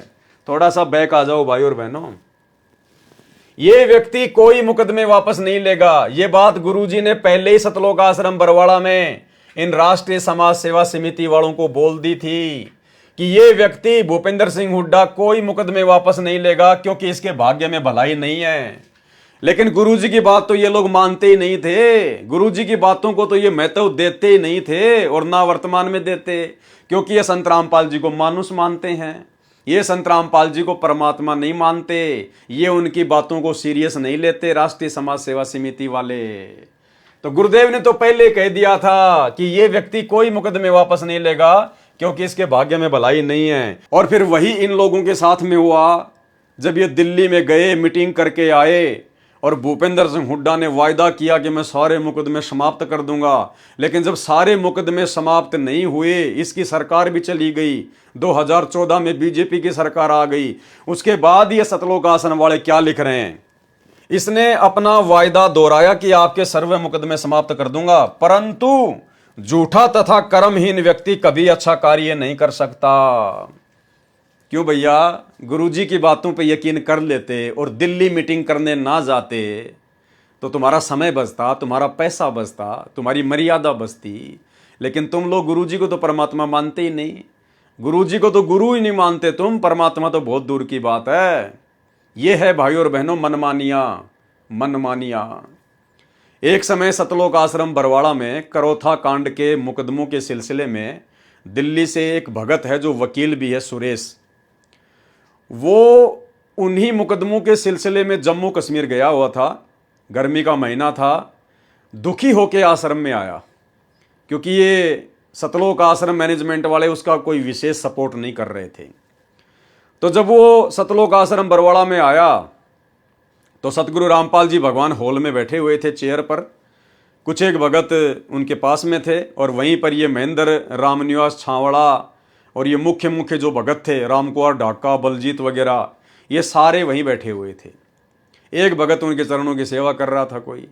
इतने में सुरेश जी आ जाते हैं, गुरुदेव को दंडवत प्रणाम करते हैं और दुखी मन से वहीं उनके चरणों में बैठ जाते हैं। और उसने कहा कि गुरुजी, ये जितने भी भगत खड़े हैं ना, ये महेंद्र की तरफ इशारा करके, बलजीत की तरफ, ढाका की तरफ, रामनिवास छावड़ा की तरफ है। उसने कहा कि गुरुजी, ये आपको परमात्मा नहीं मानते। वो बेचारा दुखी हो रहा था, उसका कोई सपोर्ट वो कर नहीं रहे थे। तो उसने दुख ही दुख में कहा कि गुरुजी, ये आपको परमात्मा नहीं मानते। तो गुरुजी खड़े हुए, घुटनों पर हाथ रखकर दुखी मन से, और चलते चलते बोले कि बेटा सुरेश, तू तो परमात्मा मानने की कह रहा है, ये तो मेरे को गुरु भी नहीं मानते, मेरे को गुरु भी नहीं मानते। तो भाई और बहनों, अगर ये संत रामपाल जी को अपना गुरु भी मानते, गुरु का मतलब होता है गुरु जो शिक्षा दे दे उसकी शिक्षा के ऊपर अमल करना, तो गुरुदेव ने तो इनको पहले कह दिया था कि ये भूपेंद्र सिंह हुड्डा कोई मुकदमे वापस नहीं लेगा और भाई इसके भाग्य में अच्छाई करना नहीं लिखा है। तो वहीं समझ जाना चाहिए था। फिर दिल्ली क्यों गए उसके घर पे मीटिंग करने के लिए? इसको कहते हैं गुरु को मानुष मानकर अपनी मनमानियां करना। और इन्हीं मनमानियों का नतीजा भाई और बहनों आगे चलकर इन्होंने जो भ्रष्ट जज कुमारक पर पुस्तक लिखी और कोर्टों में बंटवाई, जजों के खिलाफ अभद्र भाषा का प्रयोग किया, जिसके चलते जज भड़क गए और ये बर वाला कांड हुआ। परंतु झूठा तथा कर्महीन व्यक्ति कभी अच्छा कार्य नहीं कर सकता। आजकल करते करते जुलाई 2014 आ गई, कुछ नहीं किया। अरे तो अंतर्यामी ने तो पहले बता दिया था भाई। 12 जुलाई 2006 में इस दुष्ट का इरादा संत रामपाल दास जी महाराज को मरवाने तथा आश्रम तहस नहस करने का था। ध्यान से पढ़ना भाई और बहनों, कोई जल्दबाजी नहीं है। परमात्मा कहते हैं वाणी ही से पहचानिए कुटिल नीत की घात। यानी जिस व्यक्ति के अंदर कुटिलता भरी हो, छल कपट भरा हो, तो गुरुदेव कहते हैं उसकी पहचान कैसे होगी? वाणी ही से पहचानिए, उसके मुख से निकले शब्दों से पहचान होती है। जैसे इन्होंने अपने कर कमलों से ये पुस्तक लिखी है, राष्ट्रीय समाज सेवा समिति वालों ने। ये पुस्तक अर्थात राष्ट्रीय समाज सेवा समिति के लोगों के विचार हैं, उनका आचरण है, उनका स्वभाव है। तो गुरुदेव कहते हैं वाणी ही से पहचानिए कुटिल नीत की घात, अंदर की करनी की निकले मुंह से बात। तो इनके अज्ञान और इनके पाखंड की पोल ये खुद अपने कर कमलों से लिखी गई पुस्तकों में खोल रहे हैं। क्या लिख रहे हैं ये लोग? ध्यान से पढ़िए। इस दुष्ट का इरादा कब? 12 जुलाई 2006 में। कौन दुष्ट? भूपेंद्र सिंह हुड्डा। 12 जुलाई 2006 में इस दुष्ट का इरादा संत रामपाल दास जी महाराज को मरवाने तथा आश्रम को तहस नहस करने का था। यानी अच्छी प्रकार से सतलोक आश्रम मैनेजमेंट हरियाणा जानता था, अच्छी प्रकार से गुरुजी के बेटा बेटी भाई बंधु रिश्तेदार ये कोऑर्डिनेटर जानते थे कि भूपेंद्र सिंह हुड्डा 2006 में ही संत रामपाल जी को जान से मरवाना चाहता था। उसके बावजूद भी इन लोगों ने गुरुजी के जेल जाने के बाद 2019 में उसी भूपेंद्र सिंह हुड्डा को अपना दामाद बना लिया। उसी भूपेंद्र सिंह हुड्डा को 2019 में सतलोक आश्रम मैनेजमेंट हरियाणा ने, सतगुरुदेव के कलयुगी परिवार ने, उसी भूपेंद्र सिंह हुड्डा को जिसने संत रामपाल जी को मरवाने की सोच रखी थी, ये खुद लिख रहे हैं अपने हाथों से, मैं नहीं बता रहा। और उसी व्यक्ति को इन्होंने मुख्यमंत्री बनाने की पूरी कोशिश की। तो खुद विचार कर लो कि गुरुजी के बेटा बेटी भाई बंधु रिश्तेदार ये गुरुजी के पक्ष में हैं या गुरुजी के विपक्ष में हैं। अरे ये लोग तो गुरुजी के दुश्मन के पक्ष में हैं, गुरुजी के दुश्मन के पक्ष में, भूपेंद्र सिंह हुड्डा के पक्ष में। 2019 में उसको हरियाणा का मुख्यमंत्री बनाने का पूरा प्रयास किया, भगतों से वोट डलवाए, पूरा सपोर्ट करवाया। तो विचार कर लो भाई और बहनों, आप जी किस कुसंगत में पड़े हो? आप सतलोक आश्रम मैनेजमेंट हरियाणा की बहुत बड़ी कुसंगत का शिकार हैं। जो भाई बहन इन सतलोक आश्रमों में जा रहे हैं ये रिजेक्टेड हैं। ये गुरुजी का परिवार, ये स्टेट कोऑर्डिनेटर, बड़े बड़े सेवादार, ये रिजेक्टेड माल है गुरुजी की तरफ से। गुरुजी ने इनको 2014 बरवाला कांड से पहले ही रिजेक्ट कर दिया था। आपको आगे दिखाएंगे वीडियो में गुरुदेव के मुख कमल से। गुरुदेव ने इन सबको रिजेक्ट किया हुआ है, बिल्कुल स्पष्ट रूप से लिखकर भी और अपने मुख कमल से बोलकर भी। आपको लिखा हुआ भी दिखाएंगे और गुरुदेव के मुख कमल से बोला हुआ भी दिखाएंगे। और कहते हैं गुरु के दिल से उतरे वो शब्द बिहू ना होए और उसको काल घसीट ही राख सके ना कोई। इनको तो काल घसीटेगा आने वाले समय में, सतलोक आश्रम मैनेजमेंट हरियाणा वालों को, गुरुदेव के परिवार वालों को। लेकिन विचार करने की यह बात है कि आप संगत वाले भाई बहन क्यों गुण की तरह पिस रहे हैं? अरे आप लोगों का क्या मतलब है उन आश्रमों में जाना, इन लोगों की कुसंगति का शिकार होना, इनके मनमाने आदेशों को फॉलो करना? आप क्यों अपनी भक्ति बिगाड़ रहे हैं? नाम आपको मिल गया, कहीं से भी मिला है, मिल गया, अब तो अपने घर बैठ के भक्ति करो। अरे सत्संग गुरुजी के वो तुम्हारे पास में उपलब्ध हैं। आश्रम में कौन सा गुरुजी बैठे हैं जो तुम्हें सत्संग सुना रहे हैं? अरे वही सत्संग जो गुरुजी ने कर रखे हैं, जो पूरी संगत सुन रही है, अपने घर बैठ के सुनो। तुम आश्रम में आओगे जाओगे, कोई 1000 किलोमीटर से 3 दिन चल के आता है, कोई 4 दिन चल के आता है, कोई 5 घंटे बर्बाद करके आश्रम में जाता है, और ना तुम वहां पर कोई सत्संग सुनते। और जो समय तुम आने जाने में बर्बाद कर रहे हो, उतने समय में तो घर पे बैठकर आप जी 20 सत्संग सुन लोगे। आपका पैसा बचा, आपका समय बचा, आपकी श्वासें बची। नाम आपको गुरुजी ने दे रखा है, अपना काम धंधा करो, अपना नाम जपो।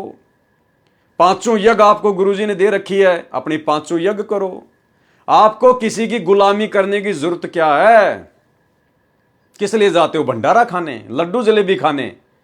अरे अपने घर पे बना के खा लो, अपने घर पे बना के खा लो मेरे भाई। तुम इतने पैसे की लड्डू जलेबी खाते नहीं, उतने पैसा तो तुम किराया बर्बाद कर देते हो। तो हर प्रकार से ये काल तुम लोगों को माइनस में लेके जा रहा है, माइनस में लेके। अगर समझ सको तो समझ लेना, प्रारब्ध में सुसंगत और कुसंगत दोनों लिखी होती है। और जिस प्रकार थोड़ी देर पहले आपको पीला पर्चा पढ़ाया भगत लक्ष्मी नारायण दास का, किस प्रकार से उसको कुसंगत ले डूबी, नंबर आप लोगों का भी आएगा, क्योंकि आप लोग सतलोक आश्रम मैनेजमेंट हरियाणा की कुसंगत का शिकार हो चुके हैं। अगर बचना है तो साथ संगति से जुड़ जाना। 12 जुलाई 2006 में इस दुष्ट का इरादा संत रामपाल दास जी महाराज को मरवाने तथा आश्रम तहस नहस करने का था। पहली बात तो भाइयों और बहनों, किसी भी भगत को यह अधिकार नहीं है कि वो अपने गुरुजी के नाम के साथ में दास शब्द का प्रयोग करे। अरे दास तो हम हैं गुलाम नौकर पाजी अपने गुरुजी के। एक भगत को कोई अधिकार नहीं है कि अपने गुरु के नाम के आगे दास शब्द का प्रयोग करे। मां दोषी होता है, मां दोषी। अरे ये तो अपने आप को छुपाते हुए दास का प्रयोग कर रहे हैं। आप और हमें दास की परिभाषा समझाने के लिए लिखते समय गुरुदेव अपने हाथों से दास शब्द लिखते हैं, रामपाल दास। लेकिन हम भक्तों को तो इतना ज्ञान हो जाना चाहिए ना कि इनके द्वारा दास शब्द लिखने का मकसद क्या है। और आप भगत होकर, मुख्य भगत होकर, और फिर भी आप जी अपने गुरु जी के नाम के आगे दास शब्द लिख रहे हो, आपको डूब के मर जाना चाहिए, डूब के। 12 जुलाई 2006 में इस दुष्ट का इरादा संत रामपाल दास जी महाराज को मरवाने तथा आश्रम तहस नहस करने का था। परंतु कबीर जाको राखे साइयां, मार सके ना कोई, बाढ़ न बाका कर सके चाहे जग बैरी होई। ये वाणी जो इन्होंने सतगुरु रामपाल जी परमेश्वर जी के लिए प्रयोग की है कि जाको राखे साइयां, मार सके ना कोई, अर्थात सतलोक आश्रम मैनेजमेंट हरियाणा का कहना है कि भूपेंद्र सिंह हुड्डा ने तो 2006 में संत रामपाल दास जी महाराज को मरवाने का पूरा प्रोग्राम फिट कर दिया था, लेकिन जाको राखे साइयां तो मार सके ना कोई। लेकिन संत रामपाल जी के ऊपर कबीर भगवान का हाथ था, इसलिए वो उन्हें नहीं मार सके। अरे नालायको, जाको राखे साइयां, मार सके ना कोई। अरे साईं तो स्वयं सतगुरु रामपाल जी भगवान है। यहां पर आपने ये वाणी यूज नहीं करनी चाहिए थी। अरे ये वाणी तो हम भक्तों के लिए है। हम भक्तों के ऊपर जब कोई आपत्ति आती है, कोई परेशानी आती है, कोई दुख आता है, तो ये वाणी तो आप और हमारे लिए है कि जाको राखे साइयां, मार सके ना कोई। जिस आत्मा के ऊपर उस साईं सतगुरु रामपाल जी परमेश्वर जी की, इस कबीर भगवान की, इस सच्चे साईं की दया दृष्टि होगी, उसका कोई बाल भी बाका नहीं कर पाएगा। अरे ये वाणी तो आप और हम जैसे 2 कोड़ी के भक्तों के लिए है, और तुमने ये वाणी प्रयोग कर दी सतगुरु रामपाल जी के लिए, यानी जाको राखे साइयां, मार सके ना कोई। अर्थात संत रामपाल जी के ऊपर तो उस साईं का, कबीर जी का हाथ है, इसलिए उनका कोई बाल भी बाका नहीं कर पाया। तो तुम अपने गुरु जी को क्या समझ रहे हो? कबीर या कबीर का गुलाम या कबीर का नौकर, इसी को कहते हैं भाई और बहनों गुरु को मानुष मानना। इसलिए तो गरीबदास जी ने बार बार कहा था कि गुरु मानुष कर जानते, वो नर कहिए अंध, ओवे दुखी संसार में आ गए यम के फंदे। और परमात्मा कहते हैं भगत को कितना ज्ञान है, कितना वो अपने गुरु को पहचान पाया है। कहते हैं साधु शब्दां परखिए और दुख पड़े घरनार, सूर वीर जद जानिए जब रण बाजे तलवार। यानी साधु शब्दां परखिए, यानी भगत की पहचान उसके शब्दों से होती है। तो ये सतलोक आश्रम मैनेजमेंट हरियाणा वाले भगत, इनकी पहचान इन्हीं के हाथों से लिखी गई पुस्तकों से ये खुद ही करवा रहे हैं कि हम संत रामपाल जी को क्या समझते हैं। केवल मानुष माना इन्होंने सतगुरु रामपाल जी परमात्मा को, और गुरु को मानुष मानने वाली आत्मा ही इतनी बड़ी बड़ी गलतियां कर सकती हैं जो इन्होंने की 2014 बरवाला कांड में। मीडिया को अपने प्रभाव में लेकर संत जी तथा सतलोक आश्रम करोथा को इतना बदनाम करा दिया कि आम जनता भी संत जी से घृणा करने लगी। जिस भूपेंद्र सिंह हुड्डा ने संत रामपाल जी को इतना बदनाम करवाया, 2006 में इतना बदनाम करवाया कि आम जनता भी संत रामपाल जी के नाम से हरियाणा में नफरत करने लगी। और उसी भूपेंद्र सिंह हुड्डा को 2019 में संत रामपाल जी के परिवार ने अपना दामाद बना लिया, अपना बाप बना लिया। खुद तो सपोर्ट किया सो किया, बाकी संगत के भी कर्म फुड़वा दिए। ऐसे व्यक्ति को वोट डलवाकर, ऐसे व्यक्ति का संगत से समर्थन करवाकर। तो भाई और बहनों, विचार कर लो काल का दूत कौन है संगत में। संत रामपाल जी के ये सतलोक आश्रम मैनेजमेंट हरियाणा वाले, उनके परिवार वाले दुश्मन है या उनके मित्र हैं? सबसे बड़ा गुरुद्रोही कौन है? संत जी तथा सतलोक आश्रम करोथा को इतना बदनाम करा दिया कि आम जनता भी संत जी से घृणा करने लगी। परंतु सत्य को कुछ दिन दबाया जा सकता है, मिटाया नहीं जा सकता। ठीक इसी प्रकार तुम्हारी बकवाद आज पूरी संगत के सामने उजागर हो रही है। तुम्हारे ही हाथों से लिखी गई ये पुस्तक भ्रष्ट जज कुमार्ग पर आज तुम्हारे विचार, तुम्हारे इरादे, तुम्हारा अज्ञान, तुम्हारी घटिया सोच कि तुम गुरु जी को क्या मानते थे, आज भी क्या मान रहे हो, तुम्हारे हाथों से लिखी गई पुस्तकों से सबके सामने आ रही है। परंतु सत्य को कुछ दिन दबाया जा सकता है, मिटाया नहीं जा सकता। आज 28 अक्टूबर 2014 तक भूपेंद्र सिंह हुड्डा जमीन से नीचे गड्ढे में गिरा है। राज रहित है। संत रामपाल जी तथा उनका सत्य ज्ञान आज शिखर में है। प्रतिमा 25,000 अनुयायी बन रहे हैं। झूठे मुकदमे झूठे ही होते हैं। भूपेंद्र सिंह हुड्डा तत्कालीन मुख्यमंत्री ने वकीलों से कहा कि जल्दी जल्दी सजा कर दो। बताओ, इनको यहां तक भी पता है कि संत रामपाल जी को जल्दी जल्दी सजा करने के लिए जजों पर दबाव किसने डाला? भूपेंद्र सिंह हुड्डा ने। और ऐसे व्यक्ति को इन्होंने 2019 में वोट डाल के अपना बाप बना लिया। तो सोचिए, ये आश्रम वाले आपके गुरुजी के साथ में हैं या आपके गुरुजी के विरुद्ध हैं? इसको कहते हैं कुसंगत। ये संगत में सबसे बड़ी गंदगी है सतलोक आश्रम और सतलोक आश्रम मैनेजमेंट हरियाणा वर्तमान वाले। झूठे मुकदमे झूठे ही होते हैं। भूपेंद्र सिंह हुड्डा तत्कालीन मुख्यमंत्री ने वकीलों से कहा कि जल्दी जल्दी सजा कर दो।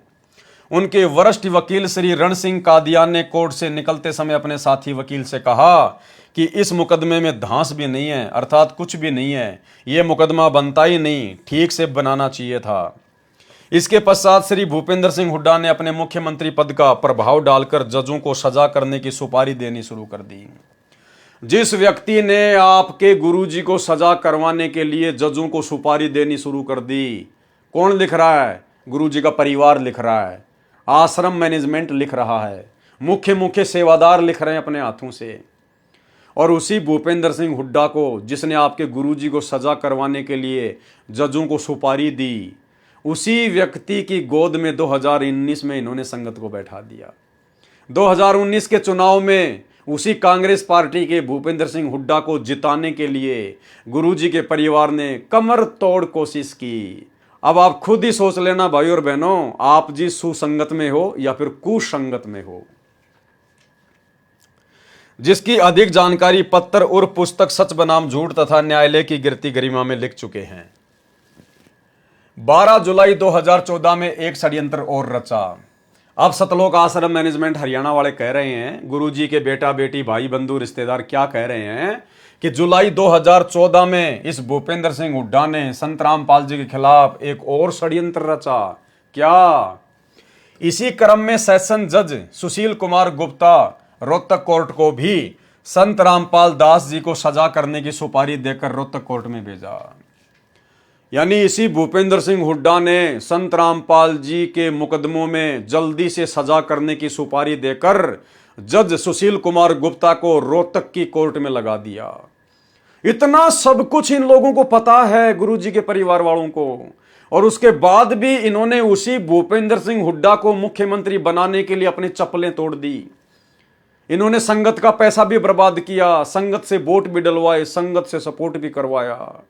अरे कौन है असली गुरुद्रोही भाई और बहनों? कितनी बार लिख चुके हैं ये लोग, खुद अपने हाथों से लिख रहे हैं। अगर पवन दास लिखे, पवन दास बताए तो कोई यकीन नहीं करे। खुद गुरु जी का परिवार सतलोक आश्रम मैनेजमेंट हरियाणा अपने हाथों से लिख रहा है, और उसी व्यक्ति को, गुरु जी के सबसे बड़े शत्रु को, फिर 2019 में इन्होंने अपने सिर पर बैठा लिया। तो ये सतलोक आश्रम मैनेजमेंट हरियाणा कौन है? इसीलिए दास बार बार कहता है कि गुरुजी के बेटा बेटी भाई बंधु रिश्तेदार और गुरुजी का भाई और ये कोऑर्डिनेटर, ये काल की तरफ से धरती पर सीधे सीधे उसके विशेष एजेंट हैं। ये सतगुरु रामपाल जी भगवान की संगत को तहस नहस करने के लिए, उनको बदनाम करने के लिए काल ने भेजे।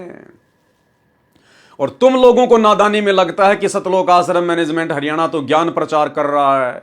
सतलोक आश्रम मैनेजमेंट हरियाणा ने तो बहुत सारे आश्रम खोल दिए, रक्तदान दे दान करवा रहा है, पाठ करवा रहा है, जगह जगह आश्रम खोल रहा है। तुम सोच रहे कि भाई ये गुरु जी के खिलाफ कैसे है?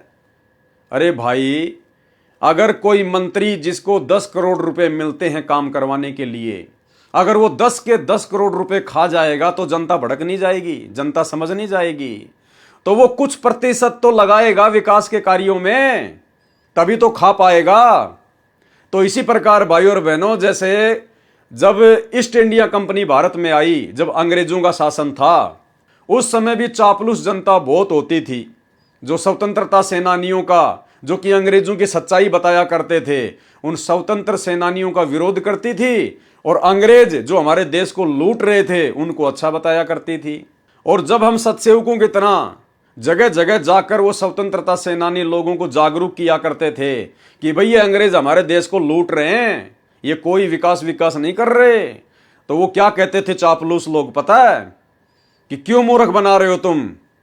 ये अंग्रेज देखो भारत में रेलवे लाइन बिछा रहे हैं, इन अंग्रेजों ने बड़े बड़े बंदरगाह बना दिए, इन अंग्रेजों ने बड़ी बड़ी डामर की पक्की सड़कें बना दी है, बड़े बड़े स्कूल बना रहे हैं, बड़े बड़े पानी के जहाज बना रहे हैं, इन्होंने देखो कितनी सेना हिंदुस्तान में लाके खड़ी कर दी, और तुम कह रहे हो कि अंग्रेज भारत देश का विकास नहीं कर रहे।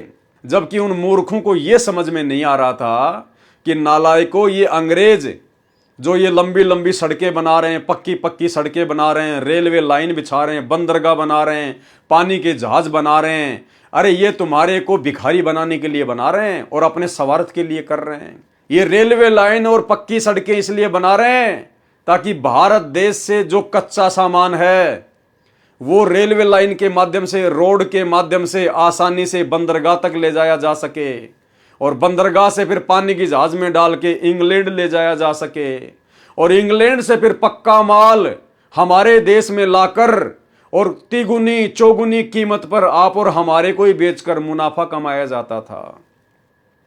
अंग्रेज जो कुछ थोड़ा बहुत विकास कर रहे थे अपने स्वार्थ के लिए कर रहे थे, और उन अनपढ़ और नादान देशवासियों को लगता था कि ये देश का विकास कर रहे हैं। तो भाई इसी प्रकार ये जो सतलोक आश्रम मैनेजमेंट हरियाणा जो जगह जगह जो ये आश्रम खोल रहा है ना, ये अपने स्वार्थ के लिए खोल रहा है। और ये आश्रम, ये करोड़ों रुपए के आश्रम, ये अपने बाप दादाओं की जमीन बेच के या अपनी औरतों के गहने बेच के नहीं बनवा रहे। अरे तुम ही लोगों के खून पसीने की कमाई चूस चूस के बना रहे हैं। तुम लोग इनको फ्री के मजदूर मिले हुए हो। इनका क्या लग रहा है? कुछ नहीं लग रहा। इनके तो पांचों उंगली घी में है। मूर्ख बन रहा तो कौन बन रहा है? तुम बन रहे हो। मर्यादा टूट रही है तो किसकी टूट रही है? तुम लोगों की टूट रही है। तो नादानो, ये तुम्हारे को लूट रहा है। काल प्रेरणा से तुम्हारी मर्यादाएं खंडित करवाई जा रही हैं। तुम्हारा ही जूता और तुम्हारे सिर पे मारा जा रहा है। तुम्हारे पैसे से ये राजनीति कर रहे हैं और तुम्ही से राजनीति करवा कर, राजनेताओं का सपोर्ट करवा कर तुम्हारी मर्यादा तोड़वाई जा रही है। तुम्हारे पैसों से 50-50 लाख रुपए के बैडमिंटन के स्टेडियम बनवाए जा रहे हैं धनाना गांव में। अरे तुम ही भक्तों के पैसों से, इन कुपात्रों ने तुमसे पैसा लिया, तुमने इन कुपात्रों को दान दिया और तुम्हारे दान का दुरुपयोग अभी ये स्टेडियम बनाने में कर रहे हैं, हॉस्पिटल बनाने में कर रहे हैं, गांव वालों के लिए बसें बनाने में, गुंडों की सीबीआई जांच में, हरियाणा के जाट आरक्षण में। तुम्हारा ही पैसा, तुम्हारा ही जूता तुम्हारे सिर पे मारा जा रहा है और फिर भी तुम्हें लगता है कि ये गुरुजी के मिशन को आगे बढ़ा रहा है। इन्होंने तो गुरुजी के मिशन की अपनी तरफ से तो ऐसी तैसी करके रख दी है। ये ज्ञान गंगा पुस्तक बांटना और बंटवाना, 2-4 टीवी चैनल पे सत्संग चला देना, केवल यही गुरुजी के मिशन को आगे बढ़ाना नहीं है। अरे परमात्मा भगत बनाने आए हैं, मजदूर तो बहुत है परमात्मा के पास में। भगवान को मजदूरों की जरूरत नहीं है, भक्तों की जरूरत है।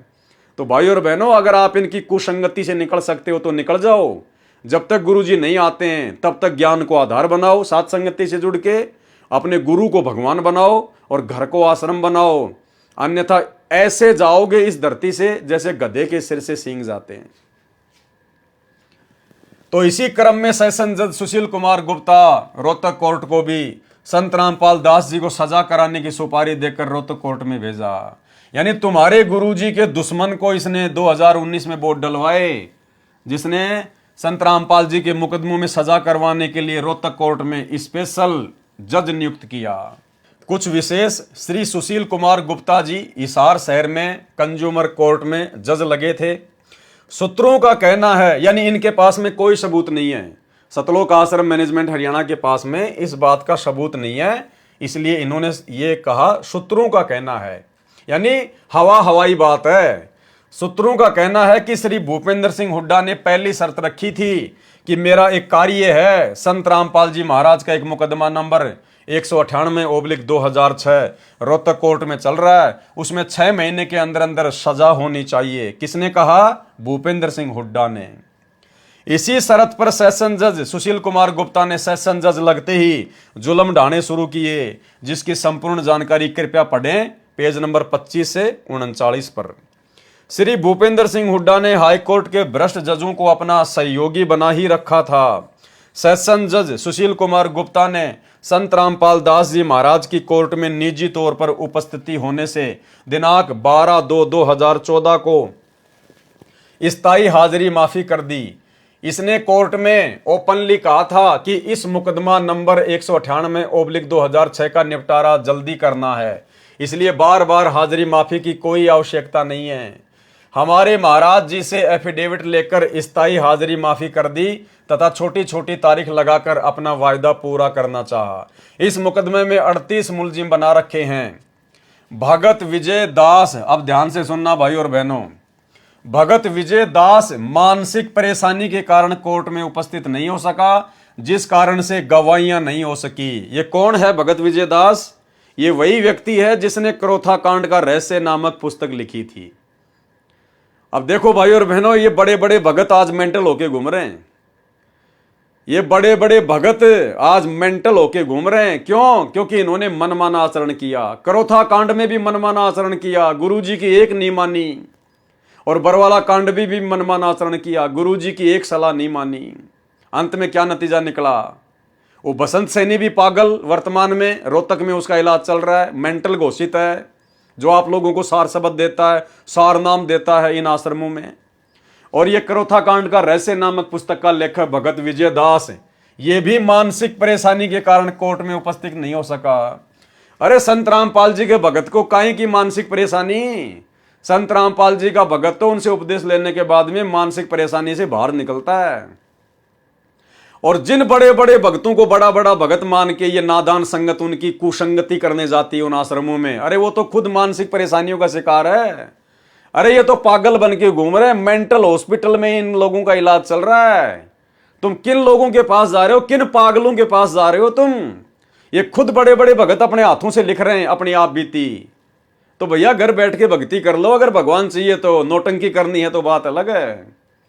भगत विजय दास मानसिक परेशानी के कारण कोर्ट में उपस्थित नहीं हो सका, यानी वो घर से भाग गया, पागल हो गया। लोग उसको ढूंढ रहे थे लेकिन वो मिल नहीं रहा था, जिस कारण से वो कोर्ट में नहीं जा पाया, जिस कारण से गवाहियां नहीं हो सकी।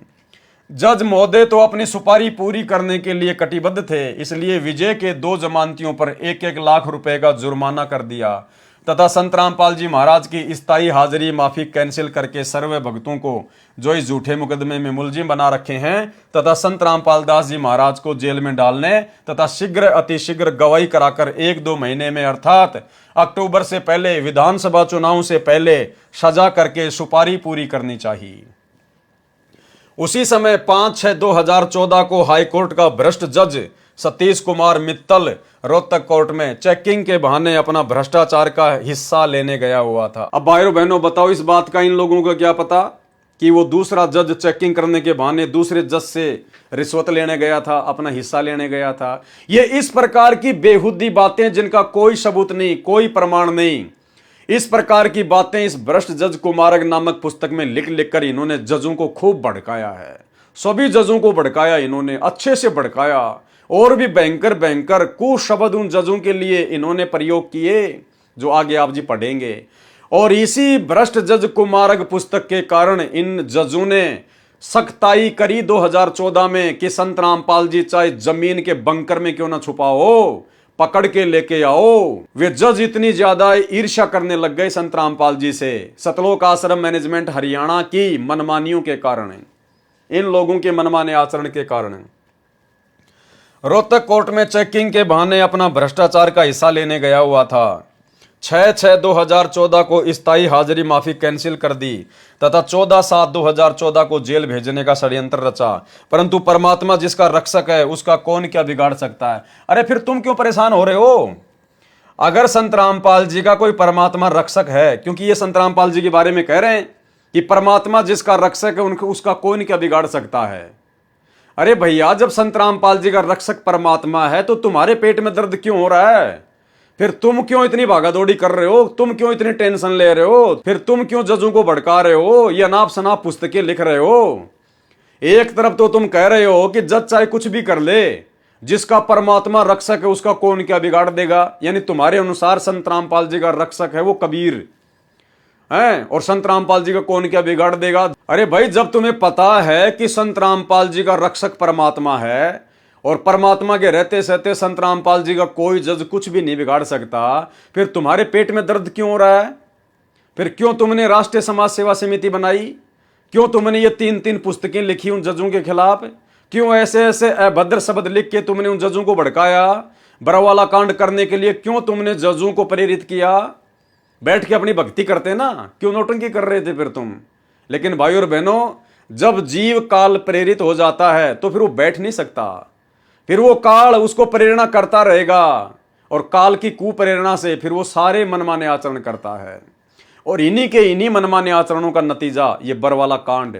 आज 10 साल से जो गुरुदेव भगवान जेल में बैठे हुए ना, अपने इन्हीं नालायक शिष्यों और अपने परिवार की महागलतियों के कारण, इन्हीं के अहंकार के चलते। 6/6/2014 को स्थायी हाजिरी माफी कैंसिल कर दी तथा 14/7/2014 को जेल भेजने का षड्यंत्र रचा, परंतु परमात्मा जिसका रक्षक है उसका कौन क्या बिगाड़ सकता है। तत्कालीन मुख्यमंत्री सहित सर्व भ्रष्ट जजों को मुंह की खानी पड़ी। अधिक जानकारी आप जी इस पुस्तक में पढ़ें। भूपेंद्र सिंह हुड्डा झूठा तथा कृतघ्नी व्यक्ति है। कौन लिख रहा है? गुरुजी का परिवार, सतलोक आश्रम मैनेजमेंट हरियाणा वाले अपने खुद के हाथों से लिख रहे हैं कि भूपेंद्र सिंह हुड्डा झूठा तथा कृतघ्नी व्यक्ति है। फिर क्यों 2019 में उसी भूपेंद्र सिंह हुड्डा को अपना बाप बना लिया तुम लोगों ने? अरे उसी झूठे तथा कृतघ्नी व्यक्ति को तुमने क्यों वोट डलवाए?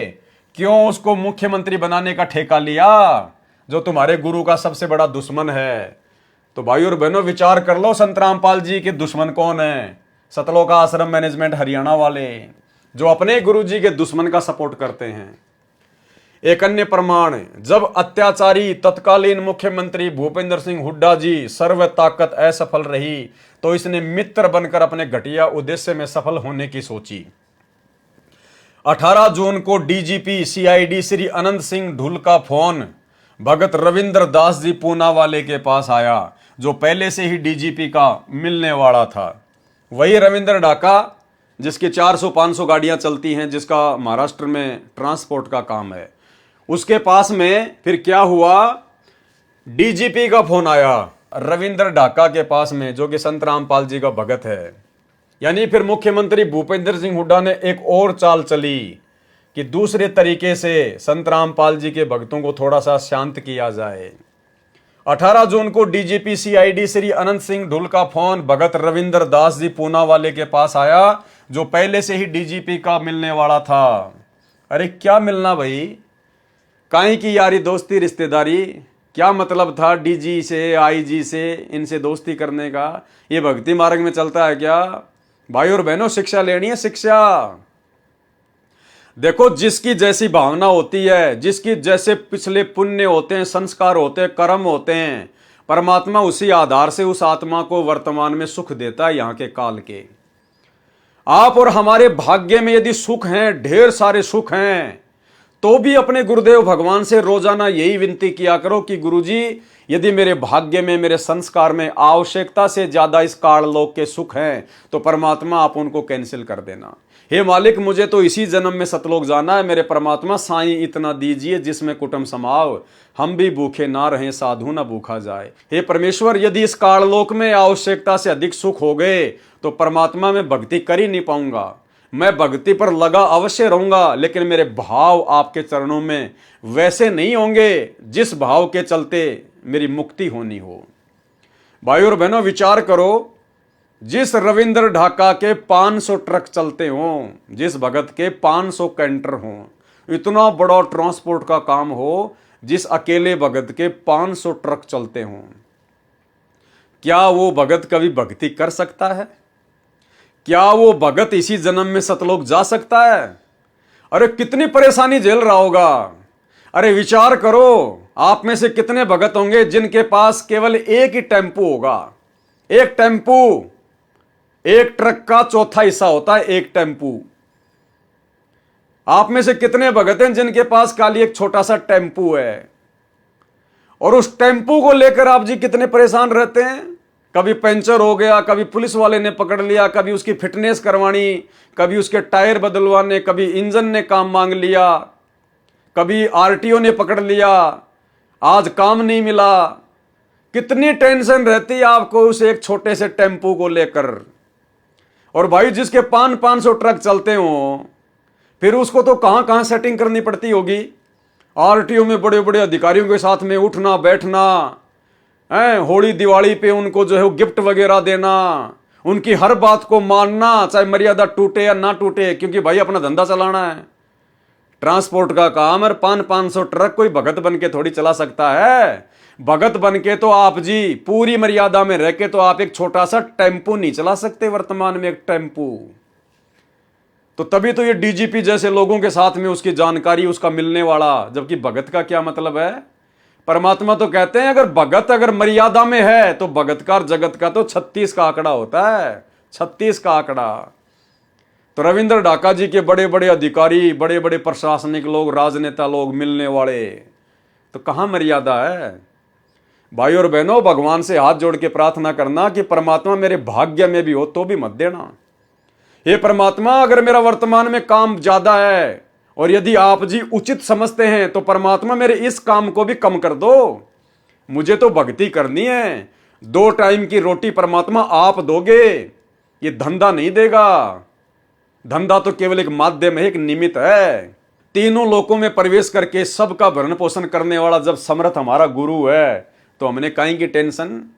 अरे काहे की 100 गाड़ी चलाने की आवश्यकता है, काहे की 500 गाड़ियां चलाने की आवश्यकता है। ये भगवान, जिसके 500 गाड़ियां चलती हो उस आदमी को कितनी टेंशन होगी भाई। वो तो खाना भी ढंग से नहीं खा पाता होगा, मंत्र क्या खाक करेगा ध्यान से, आरती क्या खाक करेगा।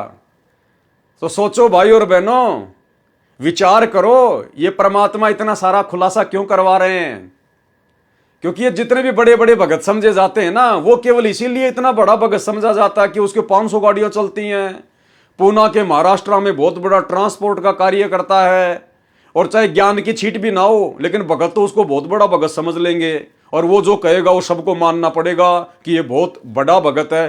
केवल हमने पैसे और पद के हिसाब से बड़े बड़े भगत मान लिए, ज्ञान के आधार से हमने किसी को अच्छा भगत नहीं माना। तो भाई और बहनों, मालिक से हाथ जोड़ना कि परमात्मा दया करना, उतना ही देना परमात्मा कि आपकी भक्ति में कोई विघ्न ना पड़े। हे मालिक, मुझे जगत वालों से, कोई अधिकारी से, कोई प्रशासन वालों से किसी प्रकार का कोई संपर्क ना करना पड़े। परमात्मा, मेरा तो जिंदगी में उनसे कभी कोई काम भी ना पड़े मेरे मालिक। तो भाई और बहनों, विचार कर लेना, ये बहुत गहनता की बातें हैं। ये सतलोक जाने के लक्षण नहीं है 500 ट्रक चलाना, 100 ट्रक चलाना, लंबा चौड़ा काम बढ़ाना, काम को आगे से आगे बढ़ाते जाना। इस भक्ति मार्ग में उपदेश लेने के बाद अगर ज्ञान समझ में आ गया और पहले से काम बढ़ा हुआ है उसको भी कम करो, उसको भी कम धीरे धीरे नीचे लेके आओ, ताकि ज्यादा से ज्यादा समय परमात्मा की भक्ति को दे सकें। तो भाई और बहनों, हमने तो असली सुख सतलोक में प्राप्त करना है, और जब तक इस काल लोक के नकली सुखों को ठोकर नहीं मारेंगे, वो सतलोक का सुख कभी जिंदगी में नहीं मिलेगा। 18 जून को डीजीपी सीआईडी श्री अनंत सिंह ढुल का फोन भगत रविंद्र दास जी पूना वाले के पास आया, जो पहले से ही डीजीपी का मिलने वाला था। ढुल ने कहा कि मेरी मुख्यमंत्री जी से बात हुई है, वे कहते हैं कि हम आपके गुरुदेव जी पर बने सर्वे मुकदमे समाप्त करना चाहते हैं। भगत रविंद्र दास जी को भी इस झूठे मुकदमे में मुलजिम बना रखा है। भगत रविंद्र दास ने मुख्य भगतों के साथ सभा में सर्वे बात बताई। उसमें निष्कर्ष निकला कि यह एक नया षड्यंत्र रचा जा रहा है। शिक्षा लेनी है भाई और बहनों, शिक्षा। हमें कोई मतलब नहीं है इन सब बातों से, लेकिन हमने शिक्षा लेनी है कि हमारे जो पुराने गुरु भगत भाई बहन हैं, वो कितना अपने गुरु जी को समझ पाए, वो कितना भक्ति कर रहे थे, वो कितना मर्यादा में थे, वो काल के हत्थे चढ़े हुए थे या सतगुरु रामपाल जी के भगत बनकर भक्ति कर रहे थे। मनमानी, सतगुरु के रहते सहते मनमानी, ये प्रमाण है। भगत रविंद्र दास ने मुख्य भगतों के साथ सभा में सर्वे बात बताई। उसमें निष्कर्ष निकला कि यह नया षड्यंत्र रचा जा रहा है। गुरुजी से कोई बात नहीं, गुरुजी से कोई विचार विमर्श नहीं। रविंद्र ढाका ने मुख्य भगतों के साथ में मिलकर मीटिंग बुलाई और खुद भगतों ने मिलकर बैठकर ही निष्कर्ष निकाल लिया कि भाई ये नया षड्यंत्र रचा जा रहा है, हमने कोई बात नहीं करनी है भूपेंद्र सिंह हुड्डा से। कोई गुरुजी का जिक्र नहीं, कोई गुरुजी से बातचीत नहीं, कोई गुरुजी से विचार विमर्श नहीं। क्योंकि जब सतलोक आश्रम वालों ने 2010 में राष्ट्रीय समाज सेवा समिति बनाई थी, तो दास ने आपको उसका पॉइंट नंबर 12 पढ़ा दिया, दिखा दिया उन्हीं के हाथों से लिखे हुए उनके संविधान में कि हम राष्ट्रीय समाज सेवा समिति वाले संत रामपाल जी से किसी भी कार्य में कोई दिशा निर्देश नहीं लेंगे। स्पष्ट हो गया। और फिर खुद इनके हाथों से लिखा हुआ आप जी पढ़ लो, दोनों बातें मेल कर गई। इन्होंने अपने संविधान में भी लिखा हुआ है और यहां वैसा ही आचरण ये लोग करते आ रहे हैं। कितनी मनमानियां दास ने आपको इनकी गिना दी, इन्हीं के हाथों से लिखी हुई पुस्तक भ्रष्ट जज कुमारक के अंदर। तो ये होता गुरु को मानुष मानना, गुरु जी को अपने जैसा जीव मानना, गुरु जी की बातों को महत्व ना देना। और इसी का नतीजा आगे चल के निकला बरवाला कांड। और आज आप ऐसे मनवश लोगों की कुसंगति कर रहे हो इन सतलोक आश्रमों में जाके। ये खुद तो डूबे हुए हैं, तुम्हारे को भी ऐसी जगह पे डुबोएंगे जहां पे तुम्हें कोई बचाने वाला नहीं मिलेगा। भगत रविंद्र दास ने मुख्य भगतों के साथ सभा में सर्वे बात बताई, जबकि बात बतानी चाहिए थी संत रामपाल जी को। अपने गुरुजी के पास में जाता सीधा कि गुरुजी ऐसी ऐसी बात है, मेरे पास में फोन आया है, क्या करना है। लेकिन गुरुजी का तो कोई लेना देना नहीं है, भाड़ में जाओ गुरुजी, ये तो खुद ही गुरुजी बन रहे हैं।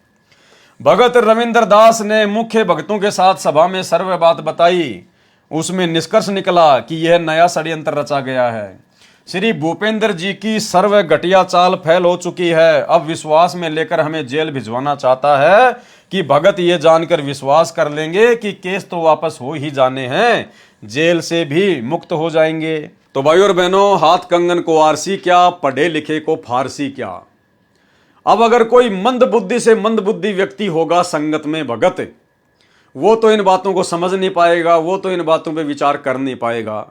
और वो तो उसी काल के फेंके हुए जाल में, इन सतलोक आश्रमों में गुरुदेव भगवान की गैर हाजिरी में जाकर उन कुपात्रों को, इन काल एजेंटों को, गुरुजी के परिवार वालों को, बड़े बड़े भक्तों को, इन आश्रम वालों को ज्योति पाठ और दान का पैसा देकर काल के जाल में फंसा रह जाएगा। और जो परमेश्वर की अच्छी आत्मा होंगी, जो परमात्मा प्रेमी आत्मा होंगी, जो अपने आत्म कल्याण के लिए ज्ञान को आधार बनाकर भक्ति कर रही होंगी, भाई वो आत्मा तो सावधान हो जाएंगी कि भाई हम क्या जाने संत रामपाल जी का परिवार, हम क्या जाने बड़े बड़े भगत होंगे अपनी जगह अपने लिए कर रहे हैं, हमें क्या लेना देना। हमने ज्ञान सुना संत रामपाल जी का अपने आत्म कल्याण के लिए, नाम लिया संत रामपाल जी का अपने आत्म कल्याण के लिए, मर्यादा दे रखी संत रामपाल जी ने जो हमें निभानी है, और पेट भरना हमने अपनी मेहनत करके। फिर गुरु जी के परिवार की चापलूसी क्यों करें। और दान धर्म दिया जाता अपने गुरुजी को, क्योंकि सुपात्र को दान दिया जाता है। सुपात्र धरती पर केवल सतगुरु रामपाल जी हैं। वर्तमान में गुरुजी जेल में बैठे हैं, उनको 2 टाइम का खाना, 2 जोड़ी कपड़े हरियाणा प्रशासन दे रहा है। हमारा अरबों खरबों का ये दान कहां जा रहा है? इन कुपात्रों के हाथ में, गुरुदेव के परिवार वालों के हाथ में, इन बड़े बड़े समझे जाने वाले मंदबुद्धि भक्तों के हाथ में, जो तुम्हारे दान का तुम्हारी आंखों के सामने उल्टे कर्म करके सरेआम दुरुपयोग कर रहे हैं। तो भाई समझदार भगत तो अपनी भक्ति बचा लेगा और आने वाले महाविनाश के समय में अपनी दुर्गति करवाने से बच जाएगा। अन्यथा भैया दुर्गति तो आंखों के सामने खड़ी है, दरवाजे पर खड़ी है, बच नहीं पाओगे। ये परमात्मा जबरदस्ती किसी का हाथ नहीं पकड़ेगा, काल के साथ इसका एग्रीमेंट है। अगर मर्यादा तोड़कर भक्ति पर लगे हुए भक्तों को भी अगर ये बचाएगा तो भाई फिर आने वाले समय में मर्यादा कौन निभाएगा? फिर कौन भक्ति को महत्व देगा कि यार भक्ति करो ना करो, चाहे कैसे भी कर लो, मर्यादा में रहो ना रहो, गुरुजी तो सबको बचा लेते हैं। फिर कौन मर्यादा निभाएगा मेरे भाई? भक्तों विचार कर लेना, अगर बचोगे तो तुम्हारी यदि बैटरी चार्ज है थोड़ी बहुत, यदि तुम्हारे पास में भक्ति है तो तुम्हारी भक्ति से बचोगे। बाकी वर्तमान में 90% संगत ना मर्यादा में है, ना किसी का नाम सही है। सबके ऊपर काल बैठा हुआ है, क्योंकि सबके सब सतलोक आश्रम मैनेजमेंट हरियाणा की कुसंगति के शिकार हैं। और कुसंगति का शिकार कैसे हुआ जाता है, आपको इस वीडियो की शुरुआत में जो पीला पर्चा सतलोक आश्रम मैनेजमेंट हरियाणा वालों ने निकाला है, भगत लक्ष्मी नारायण दास का, जिसको ठग घोषित कर दिया गया, जिसको फ्रॉड घोषित कर दिया गया, जो कि बहुत बड़ा कथावाचक था, हजारों शिष्यों को छोड़कर संत रामपाल जी की शरण में आया, और आज उसको पीला पर्चा निकाल के संगत से बेदखल कर दिया गया है कि ये बहुत बड़ा ठग है, ये फ्रॉड है, इसको कोई पैसा ना दे। अरे भैया उसकी क्या गलती बेचारे की? उसने देख लिया कि मेरे से बड़े बड़े ठग तो इन आश्रमों में बैठे हुए हैं। जो काम मैं पहले करता था ठगी का, वो काम आज ये नाम लेने के बाद भी कर रहे हैं, और फिर भी इनका कुछ नहीं बिगड़ रहा, तो मेरा क्या बिगड़ेगा? उसने भी कर दिया होगा अपना ठगी का काम शुरू। तो ये होता है कुसंगत का नतीजा। अगर वो अच्छी आत्मा सात संगति से जुड़ जाती तो भाई और बहनों आज वो परमात्मा से दूर ना होती। तो संगत कुसंगत का कितना बड़ा प्रभाव पड़ता है भगत के आध्यात्मिक जीवन में। ये परमात्मा ने इतनी बड़ी बड़ी पुस्तकें, कबीर सागर का सरलार्थ, अन्य पुस्तकें जिनके ऊपर वीडियो बनाने की प्रेरणा दे रहे हैं। अब बताइए भाई और बहनों, ऐसे ऐसे गूढ़ रहस्य परमात्मा ने इन पुस्तकों में छुपा रखे हैं जो गुरुदेव ने सत्संगों में नहीं बताए। क्योंकि भाई और बहनों समय आने पर ही परमात्मा सारे खुलासे करवाता है। तो अब ये ठीक का समय चल रहा है, लास्ट का समय चल रहा है। 2028 लास्ट युग परिवर्तन का समय है। ये 2025 और 26 कितने भयंकर गुजरेंगे किसी को उम्मीद नहीं, किसी को आशा नहीं है। तो विचार कर लेना, भक्ति बचाएगी, मर्यादा बचाएगी। अगर कुसंगति से बाहर नहीं निकले, सात संगति से नहीं जुड़े, गुरुजी से अपने तमाम कुकर्मों की माफी नहीं मांगी, जो कुकर्म तुमसे गुरुजी का परिवार इन आश्रमों में बुला बुला के, राजनीतियां करवा करवा के, तुम्हारे पैसे का दुरुपयोग करवा करवा के, अपने धार्मिक धंधे के लिए जो गलतियां करवा चुका है, जो कुकर्म करवा चुका है, समय रहते इन तमाम कुकर्मों की माफी अपने गुरुदेव भगवान से मांग लो और सात संगति की वीडियो देखना शुरू कर दो अगर बचना चाहते हो तो भाई और बहनों, सृष्टि रचना के माध्यम से जो वीडियो बनाने की श्रृंखला जारी है, जिसमें आज हमारा ये 8वें नंबर का वीडियो था। आज के वीडियो में हम केवल इतना ही लेंगे और कल रात्रि 9 बजे गुरुदेव का आशीर्वाद रहा तो फिर एक नई वीडियो के साथ में आप जी के सामने आएंगे। और आगे इस पुस्तक में और क्या क्या मनमाना आचरण सतलोक आश्रम मैनेजमेंट हरियाणा का लिपिबद्ध है, उन्हीं के कर कमलों से लिखा हुआ आपको दिखाएंगे, आपको परिचित करवाएंगे, ताकि आप लोगों की हर प्रकार की भ्रमणा दिलो दिमाग से निकल जाए कि भक्ति करनी है तो अपने गुरुजी पर और अपने गुरुजी के ज्ञान पर विश्वास करना पड़ेगा। बाकी भक्तों के ऊपर, चाहे कोई गुरुजी का बेटा हो, चाहे बेटी हो, चाहे भाई बंधु रिश्तेदार हो, चाहे कोऑर्डिनेटर हो, चाहे किसी के 500 गाड़ियां क्यों ना चलती हों, हमने ब्लाइंड फेथ केवल अपने गुरुजी पे करना है, भक्तों पे नहीं करना। और कोई कितना ही बड़ा भगत हो, यदि वो हमें कोई आदेश देता है, कोई बात बताता है गुरुजी का नाम लेके, वो बात यदि हमारे गुरुजी के सत्संगों से मेल खाती है तो फिर हमारे ऊपर निर्णय लेगा कि हम माने या ना माने। मानने के लिए बाध्य नहीं है कि माननी पड़ेगी, नहीं, हमारे ऊपर निर्भर करेगा कि हम उसके बाद भी उस बात को फॉलो करें या ना करें। क्यों? क्योंकि 2014 बरवाला कांड के बाद ये हमारी परीक्षा चल रही है, और परीक्षा भाई स्वयं ने देनी होती है, स्वयं ने, तभी हम सफल होंगे। और परमात्मा पल पल देख रहा है अंतर्यामी, कौन किस प्रकार से रिएक्ट कर रहा है भक्ति मार्ग पर। तो भाई और बहनों, आज के वीडियो में केवल इतना ही। कल परमात्मा के दया से फिर से हाजिर होंगे। तब तक के लिए गुरुदेव भगवान हम सबको इजाज़त दे, आशीर्वाद दे। बंदी छोड़ सतगुरु रामपाल जी भगवान की जय हो। बंदी छोड़